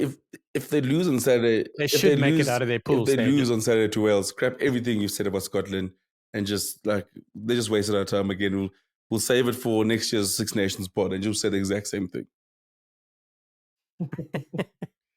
Yeah, look, I think we've discussed the prediction or what the minimum requirements are. So let's skip that. Scotland, at least 1 win against Ireland or France. Get yourself 3 wins at a minimum, but actually try to get yourself to 4. Okay, let's move to England. Always an interesting a team to discuss. Probably the team after Wales that has the most changes in their squad from the World Cup. So there's no Owen Farrell, there's no Courtney Laws. And Courtney Laws should probably come back. But there's a lot of... Sorry, and Faz. I mean, England, yes, as well. They need both of them. Yeah, but I mean, he's decided he's going to move to Postures Paris right now and be besties with Sia Kolisi. So England has a lot of players that they're trying to bring in, but not only that, but their coaching staff is going through a lot of changes. You know, Felix Jones has joined the coaching staff. There's another guy whose name I've completely forgot as well. So it's it's a lot of changes to the England team, and this is now hopefully for Borthwick. He now has had a full season. He can now start to put his imprint onto the team. And look, Cooks, I think we can almost start with that semi-final loss that they had. Like that's at least a basis that England can work from. Like you can play a really good tactical game, put teams under a lot of pressure with your kicking and your set piece and your pressure on the in the ruck, and capitalize on opportunities as well. Like you use that as a basis, and you obviously add more with your attacking game and a lot more accuracy. Like you can make yourself really competitive regardless of who's playing for you. 100%. I think that was the base I thought they'd sort of want to go into the Six Nations with, keep a lot more players who are part of the World Cup campaign, and sort of just, I thought they'd want to obviously keep that momentum flowing, get through the Six Nations, and sort of come June, I thought I'd see the number of changes they've made now, just getting, I thought they'll try to keep a lot more of that core together, just sort of just keep that momentum going, because obviously still mid-season, and I thought for them, after the mess of obviously before the World Cup, is to just keep on churning out wins, keep on building a base, keep on setting a foundation. I think there'll still be a lot of that, and I think the way they played in the World Cup, yes, I mean, guys said it's not pretty, but the Springboks, when Russian Shark took over, it wasn't pretty, and they built a foundation that got them to the win against France, the ground out wins against, in the 2019 World Cup, and I thought that's where England are now. So I definitely don't think they might go too far away from that. But I just, obviously now with less experience, it's going to be interesting to see how they solve that issue. And yeah, I think with England, the problem at the moment is there's more questions than there are answers, and it's so hard to judge because there's just so many youngsters. I mean, especially now I think losing Ollie Lawrence was a big one, because that would have probably made him play at 12, even though he's been cooking at 13. But so yeah, there's just so many. There are players playing well. Finn Smith, Marcus Smith, obviously, or George Ford, all fighting for that jersey. But I just I think the hardest thing to do now is start picking English team. So yeah, so many more questions and answers with that squad. Yeah, you can do a whole podcast on debating, who's playing 12 now for England, especially now with no Lawrence, who's going to play 10, the loose forward combinations. Like there's so many questions, like Cooks has said. And unfortunately for England, they've just had some unfortunate injuries at the wrong times. George Martin is not available from that semi-final. We've talked about Ollie Lawrence not being available. Manu Tuilagi has his, by monthly injury right now, unfortunately. And a lot of also really interesting players coming in or coming back into the squad. I mean, Alex Dombrandt has made his way back into the squad with some good form. Luke Cowan-Dickey is playing really well for Sale at the moment. Some good youngsters and the likes of, Chandler Cunningham South in the team. Beno Bono is back in the squad as well. In the backs, you have George Furbank and Fraser Dingwall that are in the reckoning. Henry Slade has made his return. So there's I think you ask 100 rugby people what the English team will be, there's probably 100 different teams that you can make up at the moment. I think, Shaun, maybe let's go straight to the players, because that will probably start some of the debates as to who should play, who should not play, etc., etc. Shaun, which is a player that you are looking forward to seeing from England? Oh, there's two, but I promised I wasn't going to do two. But Chandler Cunningham South is going to be the reason why England recover from losing Courtney Laws quicker. That's who he's going to be. So I think the sooner they get him into the mix, the better. Another one, and someone that I'm so happy has got recalled and is back in the mix, is Ben Spencer. Ben Spencer has been cooking for Bath. Basically, Kooks, close your ears. Finn Russell's allowed to play the way he can play because Ben Spencer's playing that way for Bath. He's leading everything. He's doing it all. The game plan is kind of running through him more often than not, and that frees up Finn Russell to just do what he needs to do. I think the balance between Spencer and Russell is incredible. And Spencer needs to get that vibe going. because he's in great form at the moment, and the fact that he's only got 4 caps is quite wild. Kooks, you can reply back to our Finn slander, and also tell us who your player you're looking forward to is. I'm not falling into this trap in 2024. I'm a new man, and I just want to be wholesome this year and not fight any teams. All my fellow podcast mates. I think for England, the most 2 important players is probably Fraser Dingwall and Tommy Freeman, because they're the ones going to be playing 12. Geez, England it's there's so many great 12s in the world at the moment, and none of them happen to be English. Like, it's especially like even in the Premier League, they're just like, there's no out and out English 12 standing out, and that's a position they'll need to cover very quickly. So those two need wherever I think probably Freeman's probably in the front seat now. So wherever Borthwick goes with, I mean, they have to have a big competition, I think, because that's to have. I mean, I'm sure they'll go forward, but to have obviously the 10 crosses where they're still not sure, and now your 12's not sure. Then Henry Slade comes back from the dead from nowhere, and he gets picked again. So that 10, 12, 13 is a bit shaky there. So, and I think at least they'll know that they have Slade there, 13, someone experienced. They have an experienced George Ford and a Marcus, but also who has been there. So 12 for me is such an important position for England, because they need someone to make a stamp in that position, because it's almost, the guys are picked, they're just picked because I know they've been decent in the Premiership, but no one is actually an English 12 as the best English centre has been Lawrence, but he's been playing a 13. So it's going to be interesting to see what they do in that position. So yeah, so Dingwall and Freeman, I think, are the 2 players that have to have a good Six Nations campaign for England to do well. I'm gonna go a little bit off the beaten track. I am gonna say, in terms of like the balance and what you're talking about, I agree totally. I think they're a little bit shaky in a few places, and they need to kind of make a stamp early. But there's one player that hasn't been selected because of how he termed it, a bit of confusion in what was happening. But I think England are going to miss someone in the mold of Jack Willis. Yeah, he's been playing so well for Toulouse at the moment, and I'm not sure about how they're going to put that back row together properly. It doesn't look fantastic. I mean, Chandler Cunningham South's uncapped. Ben Curry's there. He's got 5 caps. Tom Pearson's got 1 cap. Ethan Roots is on debut. You got Sam Underhill with 30, but Sam Underhill, great player, but like, how long is he going to last? He's like too luggy. And I was so surprised to see him back in the mix. He's obviously very talented. We know that, but that guy's taken a pounding his whole life. Yeah, and then at 8, you've got Don Brunt or Earl. Shock if they've moved Don Brunt to blindside flank to try. I'm promising if I'm gonna not watch England, I'm gonna be so.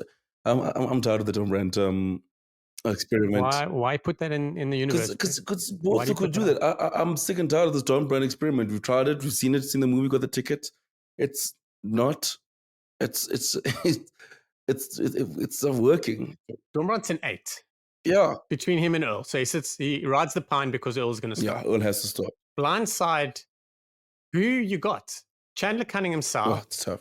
That's what I'm saying. Ethan I wouldn't be surprised Roots. if they maybe, for a bit of experience, to shift Don Brunt to blindside just for a game as a terms of experience. But I mean, because yeah, I got you. Damn you, Nicky Zikwe. Damn you, Courtney Laws. Where's George Martin when you need him? And he's going to France. Yeah, so I think it's they've got so many holes. But lastly, sorry, Thala, I mean, to go on the Ben Spencer point, I think also Alex Mitchell's also going to be very important. Both English nines are going to be. I mean, we saw how Alex Mitchell controlled that game with his boot in that semi-final, where you can ask me again, I still don't know how the Boks won. But I think the England nines are going to carry so much of the heavy lifting, kicking wise and running the game because of, he's been barring George Ford, the bit of inexperience and the bit of not knowing the combinations of 10, 12, 13. So Ben Spencer and Alex Mitchell also need to have a very good tournament. The only way Spencer's going to get in the match day 23 is if he absolutely knocks it out the park at training.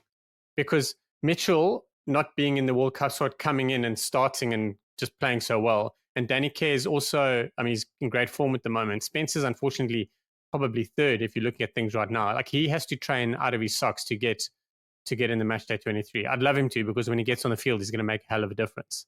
But sheesh, it's going to be tough picking two out of those three.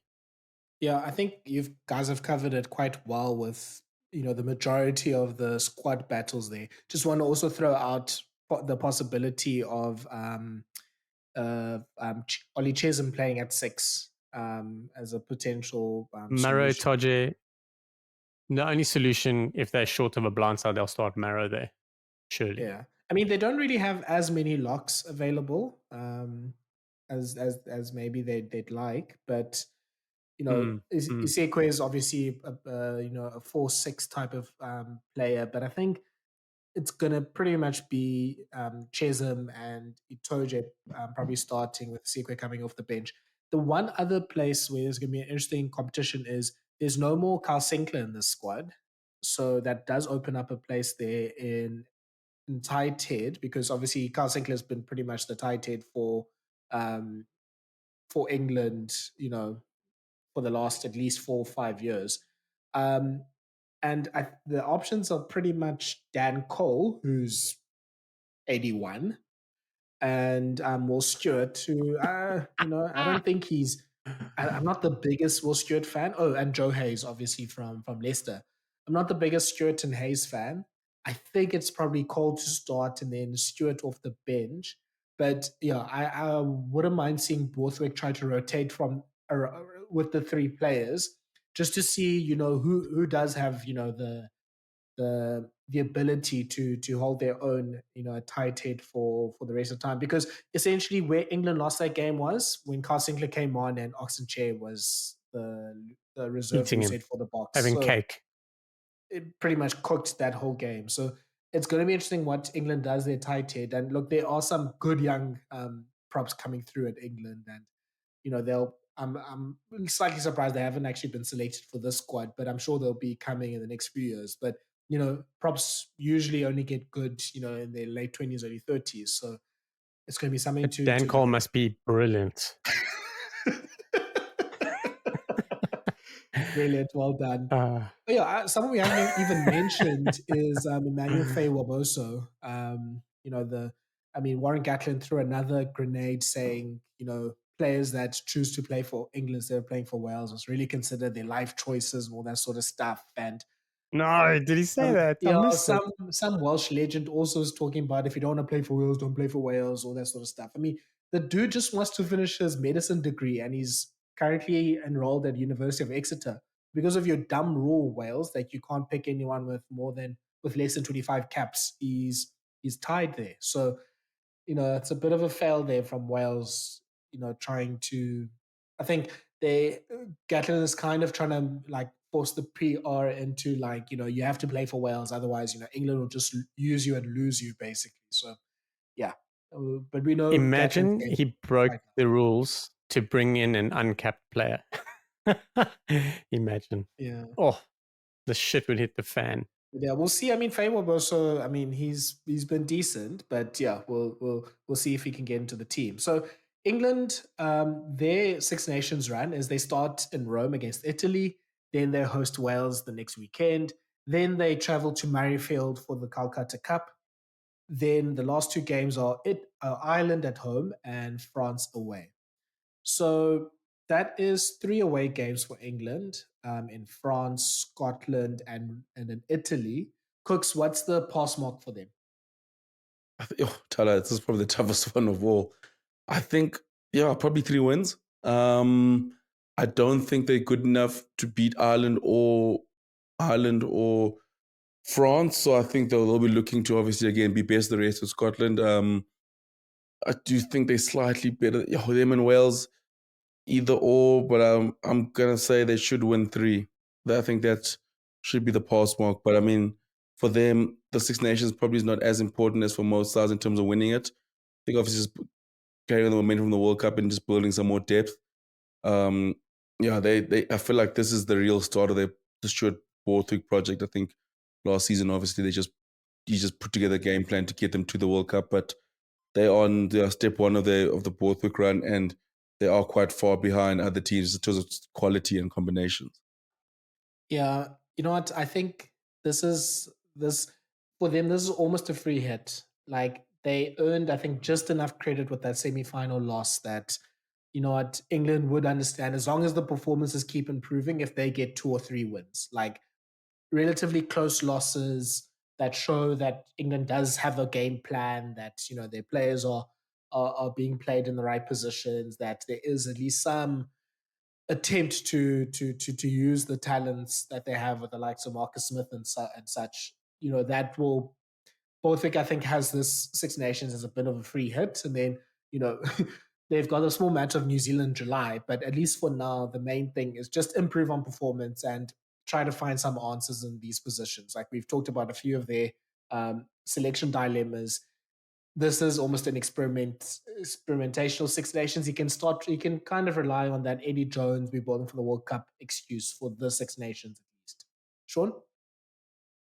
I forgot they were playing New Zealand, and that I think reinforces what in my mind what I think they should be doing.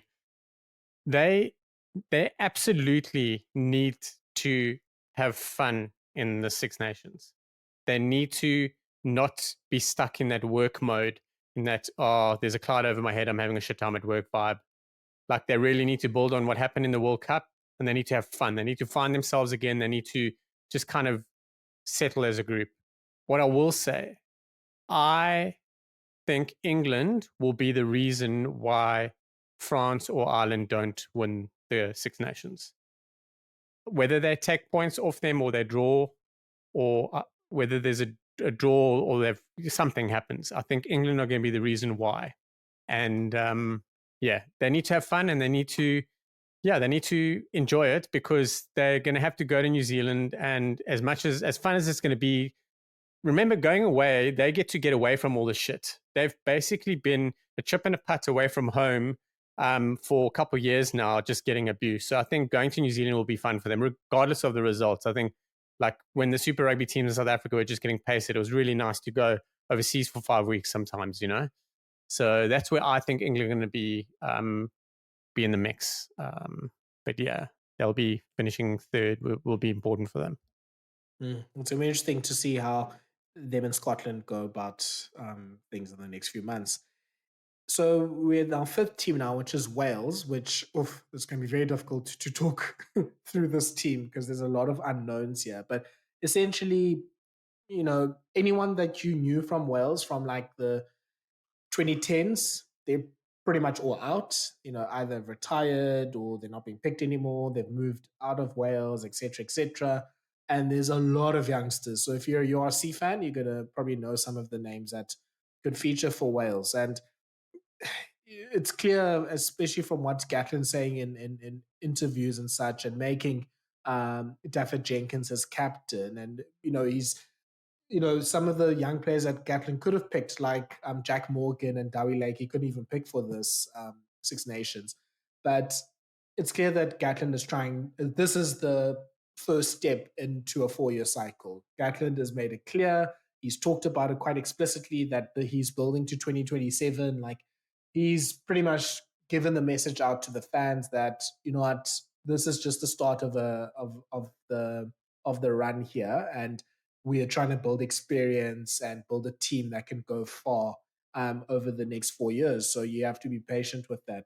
So Kooks, I mean, I guess it's quite clear that with Gatland and with this Wales team, I think the expectation should be that there's going to be maybe a different team every week. We're going to try to see what options they have, and hopefully finally find, you know, some combinations and some players that they can run with over the next 4 years. 100%. I think, and Gatton's never been shy of making changes, and obviously, I think, you know, almost similar to Borthwick. I think Gatlin also, this is last year's obviously just we put aside together to try and get to the World Cup, but I think this is definitely also rebuilding. I almost see Wales as a side that can ruin a size Six Nations. I mean, it's still very hard to win in Cardiff. So, so I definitely think that I can see them spoiling a party potentially for a side or two. They could derail Scotland's campaign as it starts.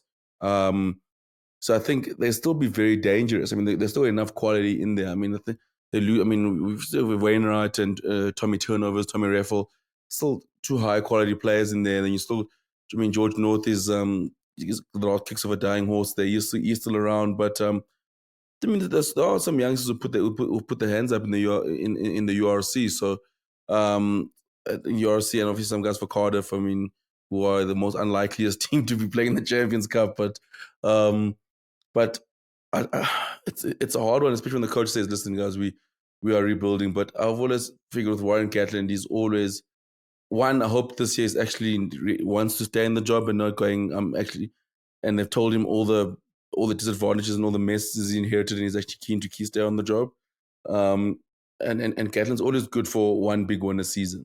That's for me. The Gatland effect is still there, so I wouldn't be surprised to see him obviously like beating a Scotland or even nicking a game against England. Or I think Scotland, England for them is going to be the two big ones, and then Gatland.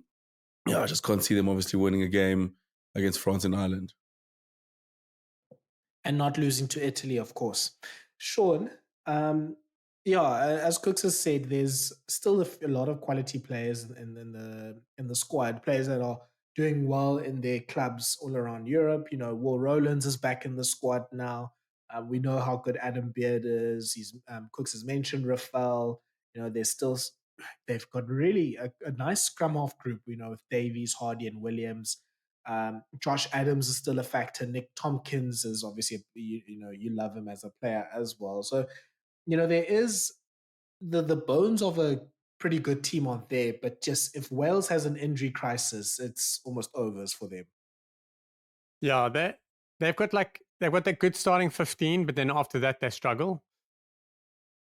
Kooks, you're right. They are going to cause a hassle somewhere. But and it's only because they're going to push their starting side long, or they're going to have got the upper hand early, and then the bench gets to hold on. You know, so it's going to be quite interesting to see how they go. I'm going to change the subject a little bit. Can we talk about Welsh eligibility? How does it work? Because they've got Archie Griffin in, who's a prop, but he plays for Bath. He's uncapped. Then Daffer Jenkins, their captain, he plays for the Chiefs, Exeter. He's only got 12 caps. And then Tommy Rafael plays for Leicester. He's got 13. How does that work? No one knows, to be honest. I think it's if you're within your contract when the rule was made, you can still play for Wales. But someone like Hawkins, who signed a new contract, obviously to move to Exeter, he can't play for because he was playing in Wales when he got capped. Yeah, I think that's the system, but it does. Yeah, like someone made this tweet that you have the Welsh captain in the same club as someone that chose not to play for Wales because he chose England because he wanted to finish his medical degree, and someone that was playing for Wales but then stopped playing for Wales because he moved to Exeter. So those three same players on in the same club. And if I'm not mistaken, Jenkins was capped when he was at Exeter. I think he's always been at Exeter. Yeah. But yeah, interesting. We'll get some feedback, I'm sure. Yeah, look, I think this is the year that pretty much everyone starts picking their players regardless of where they're located. Kooks has talked about New Zealand getting into this. I think Australia and Schmidt's going to talk to Australia about this. I think Wales is going to fall into this as well. Well, they're going to have to. I think so. England, Ireland, France, Australia, New Zealand are the only teams left playing players that are not based on their soil. Okay, so let's look into players that you're looking forward to seeing. I mean, there's a minefield of players you can choose.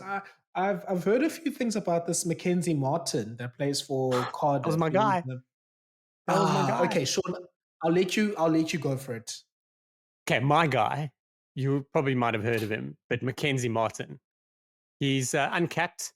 He's a youngster though. He's 20. He's uncapped and he plays for Cardiff. But I think that he's one to watch. I just don't know how they're gonna get him into the mix.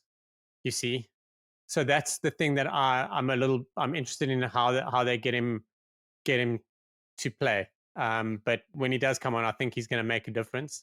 And it's good to see Aaron Wainwright back. Yeah, I mean, as usual, Wales have a wealth of options at loose forward. Did I steal your guy? You've got Tommy Rafael, you've got Tane Basham, you've got James Botham. Alex Mann is also someone that, but he's a bit old if I'm not mistaken. But yeah, he's someone that is also uncapped that could also make a feature in the squads later. So yeah, I think there's not many squad or starting team places that are fully secured by any of the Wales players right now. I think pretty much every cap or every jersey in the starting team is up for grabs. Cooks, do you have a player that you're looking forward to seeing? I think they'll need a spark. I think they'll need someone, especially in the backs, to get them, to ignite them. I think it's someone like Rio Dyer has been obviously he's been in and out of the side, and we've seen glimpses. But I think for Wales, they'll be looking for him because he's probably going to be one of the more experienced players now. For him to sort of reignite that back three and sort of be a spark, especially without Reece Zammit. I think they'll be looking for Rio Dyer to be that extra quality out wide, and also a person that can create something out of nothing. So I think he's due a big World Cup, World Cup in Six Nations. But I'm looking at all the experienced guys. I mean, Nick Tompkins has got to be very good. George North's going to step up. I think it's going to be a big one. They need the experienced guys to carry them through. If they don't have a good Six Nations, someone like Wales can pick them. I mean, like Italy can pick them off, and that it could go very, very wrong if the experienced guys don't show for Wales. Who's going to play 15? That's my question. The only fullback they've got listed in their squad is Cameron Winnett, who's uncapped. But on that, they don't really. Kai Evans maybe, but also very green. I don't know. I can't remember. I'm sure I've seen him play. But Josh Adams, Mr. Fix It, Josh Adams, yeah, Mr. Fix It. They don't have until they an play out Ireland. and out 15 until they play Ireland. But that's risky. Yeah. That's very risky. I mean, do they have? I mean, who are the 15 options playing? In domestic rugby. I don't know. You get Lee Halfpenny back, just the same as you can't let. I mean, look what Fabien Gaultier did. 2 guys, we want to retire. How's about no? That's what they should have said to Courtney Laws, and that's what they should have said to Lee Halfpenny. No, buddy, we will kick you out of the country. If you want to live here still with your family, you're playing for us. Yeah, I love that. Until we find a replacement, you are playing. Have I heard right? Is Lee Halfpenny with the Crusaders? Yes. What the hell? That's in Thala. Don't when we Super Rugby at the moment. Razor took all his flipping age mates and made them all coach the All Blacks. Now there's like fossils coaching each Super Rugby side. Guys have come back from the past. I was like, Lee Halfpenny's playing. Ryan Crotty's back. I'm like, John Afoa. Yeah, John Afoa. Yeah, there's a lot going on in Super Rugby at the moment. That is, guys, I don't know who's coaching who. Willie Hines went back there as well. Yeah, Willie Hines is back. Hey, Super Rugby's. It's like, flipping. I'm surprised that Graham Henry isn't coaching one of the sides. Don't rule it out, especially with the Blues. Yeah, look, I think you've mentioned a lot of the players. Mason Grady, you can add to that list as well. I mean, obviously he's been playing a lot of wing the last few months. Sort of like a Alex Cuthbert regen, like just maybe even George North if you want to go that route, like just someone that's just a massive human being that can cause a lot of trouble for a team. And yeah, looking forward to seeing Will Rowlands play international rugby again. Like he left just as he was, putting together some really high class performances in international jerseys. So it's going to be good to see him back.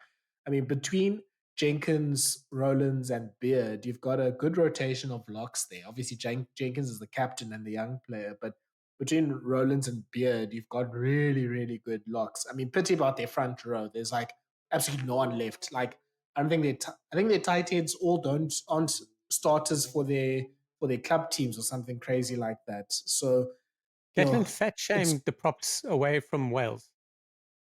I mean, well, yeah.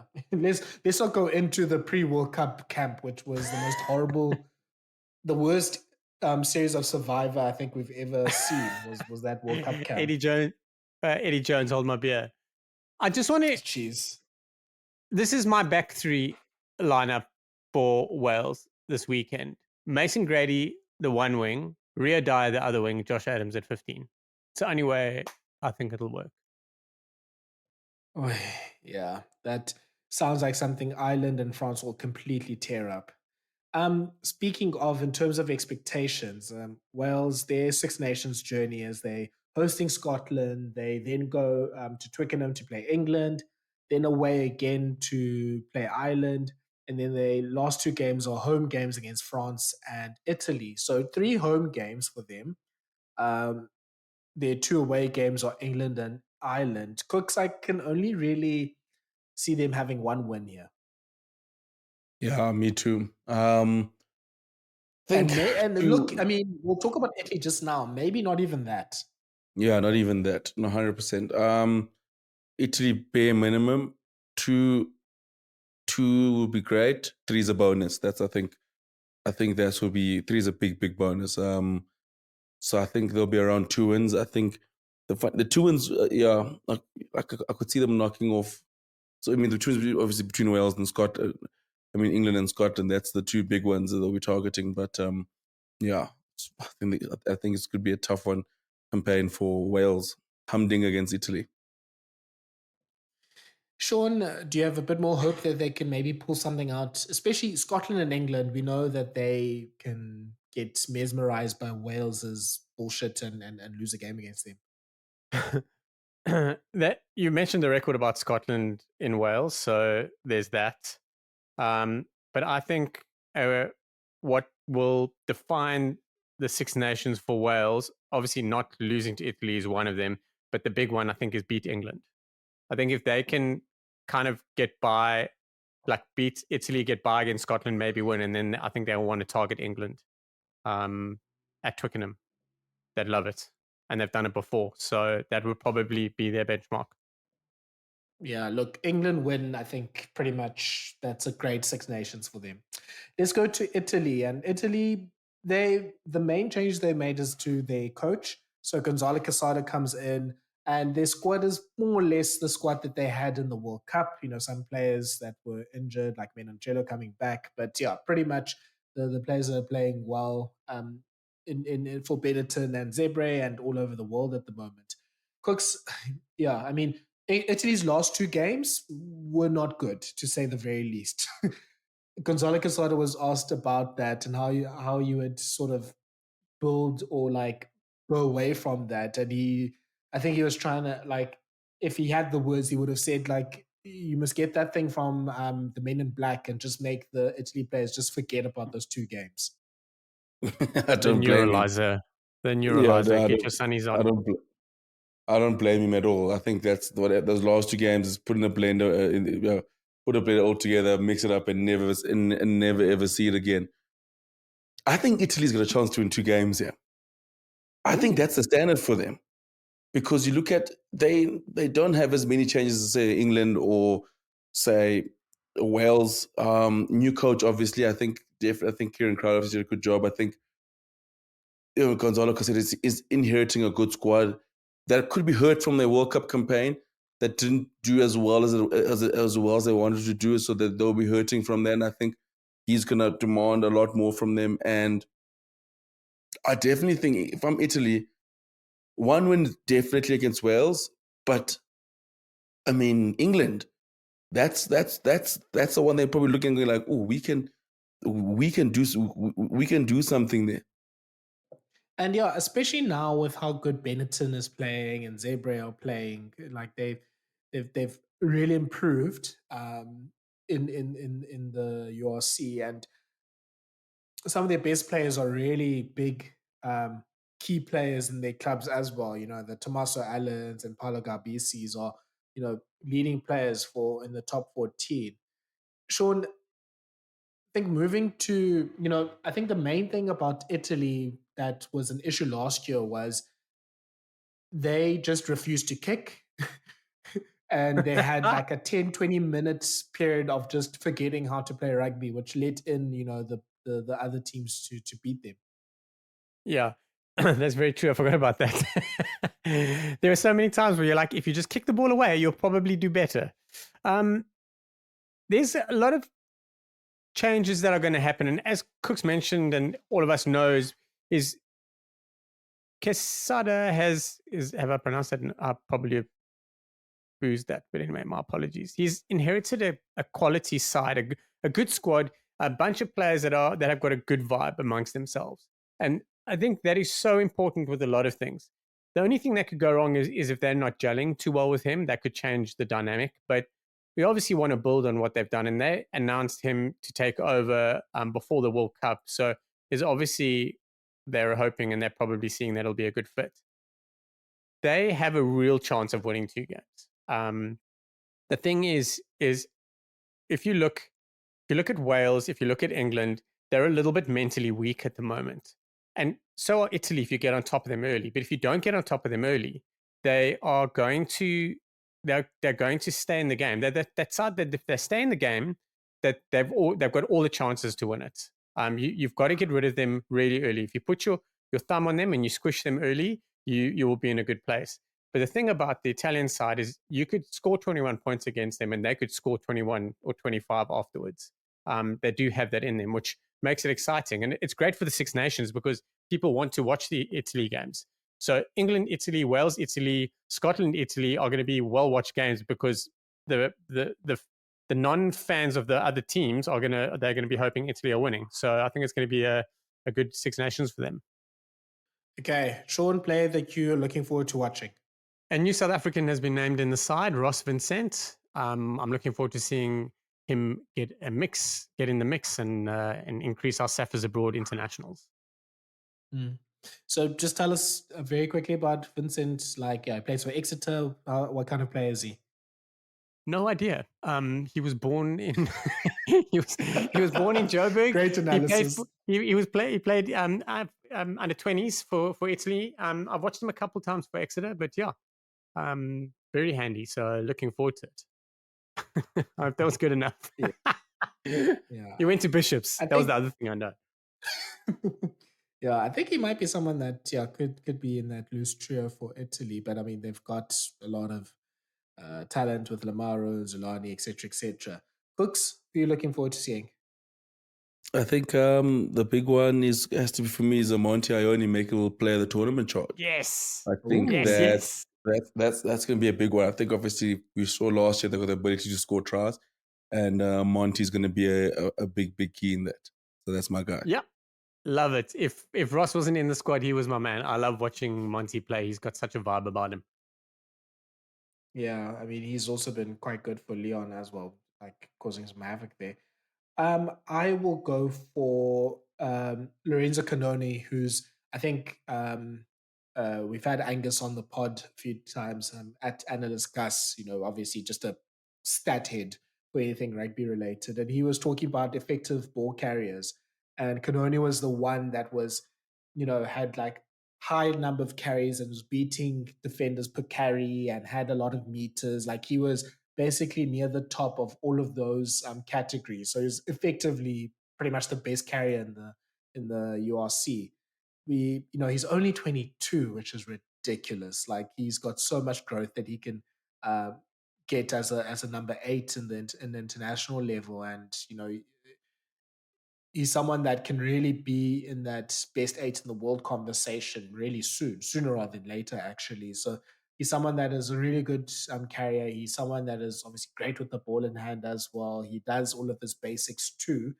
And, with him, you've got Lamara at 7. You've got a bit of competition with, Negri's probably going to play 6, but then on the bench, you can either play Vincent or Alessandro Isacol, who's a player that plays quite well for Benetton and makes a good impact. Like there's a lot of players that you can just put in and out there into the team. And just very quickly, want to also just shout out Tommaso Menoncello. He wasn't able to play in the World Cup, so he's looking forward to seeing him play as well. And hopefully whoever plays 9 for Italy, hopefully it's not Varney and Wabisi, but just a box kick or 2. It won't hurt you at all. But I'm looking forward to Italy because I think Quesada is he's all about playing winning rugby and not trying to play attractive rugby, which is what Crowley used to do. So he's someone that I think will play some more pragmatic rugby. So Kooks has said already that he thinks Italy could sneak in 2 wins. So Italy's fixtures, they start with England at home. They've got a horrible record against England. They just seem to never, not even get close, but they always seem to be thrashed by England, regardless of what the form is. So a good result against them, even maybe a surprise win, that would be a great start for them. Then they go away to Ireland and to France. Those 2 weekends just going to be terrible for them, but they've got, they can run them close when they're on form. And then a Scotland at home and Wales away. So yeah, Cooks, I'll jump onto the bandwagon. 2 wins for Italy, England, and one of Wales or Scotland, probably Wales. Shaun? That is a good shot. And I tell you, Italy facing England first up, I think, is great for them, for Italy. So yeah, they can get 2 wins. I mean, imagine they beat England, and imagine who they got first between Scotland and Wales. I think you said Scotland. Like draw to Scotland, yeah. Draw to Scotland, beat Wales. Thanks for coming. Best finish ever. Yeah. Okay, so I think final predictions. Let's do champion, player of the tournament, and wooden spoon. I'll start. France champion, wooden spoon Wales. Sorry, guys. And player of the tournament, yeah, I said it earlier, Peter Movaka. Shaun? France Grand Slam it. I think Italy will wooden spoon after everything I've said. I'm so sorry. And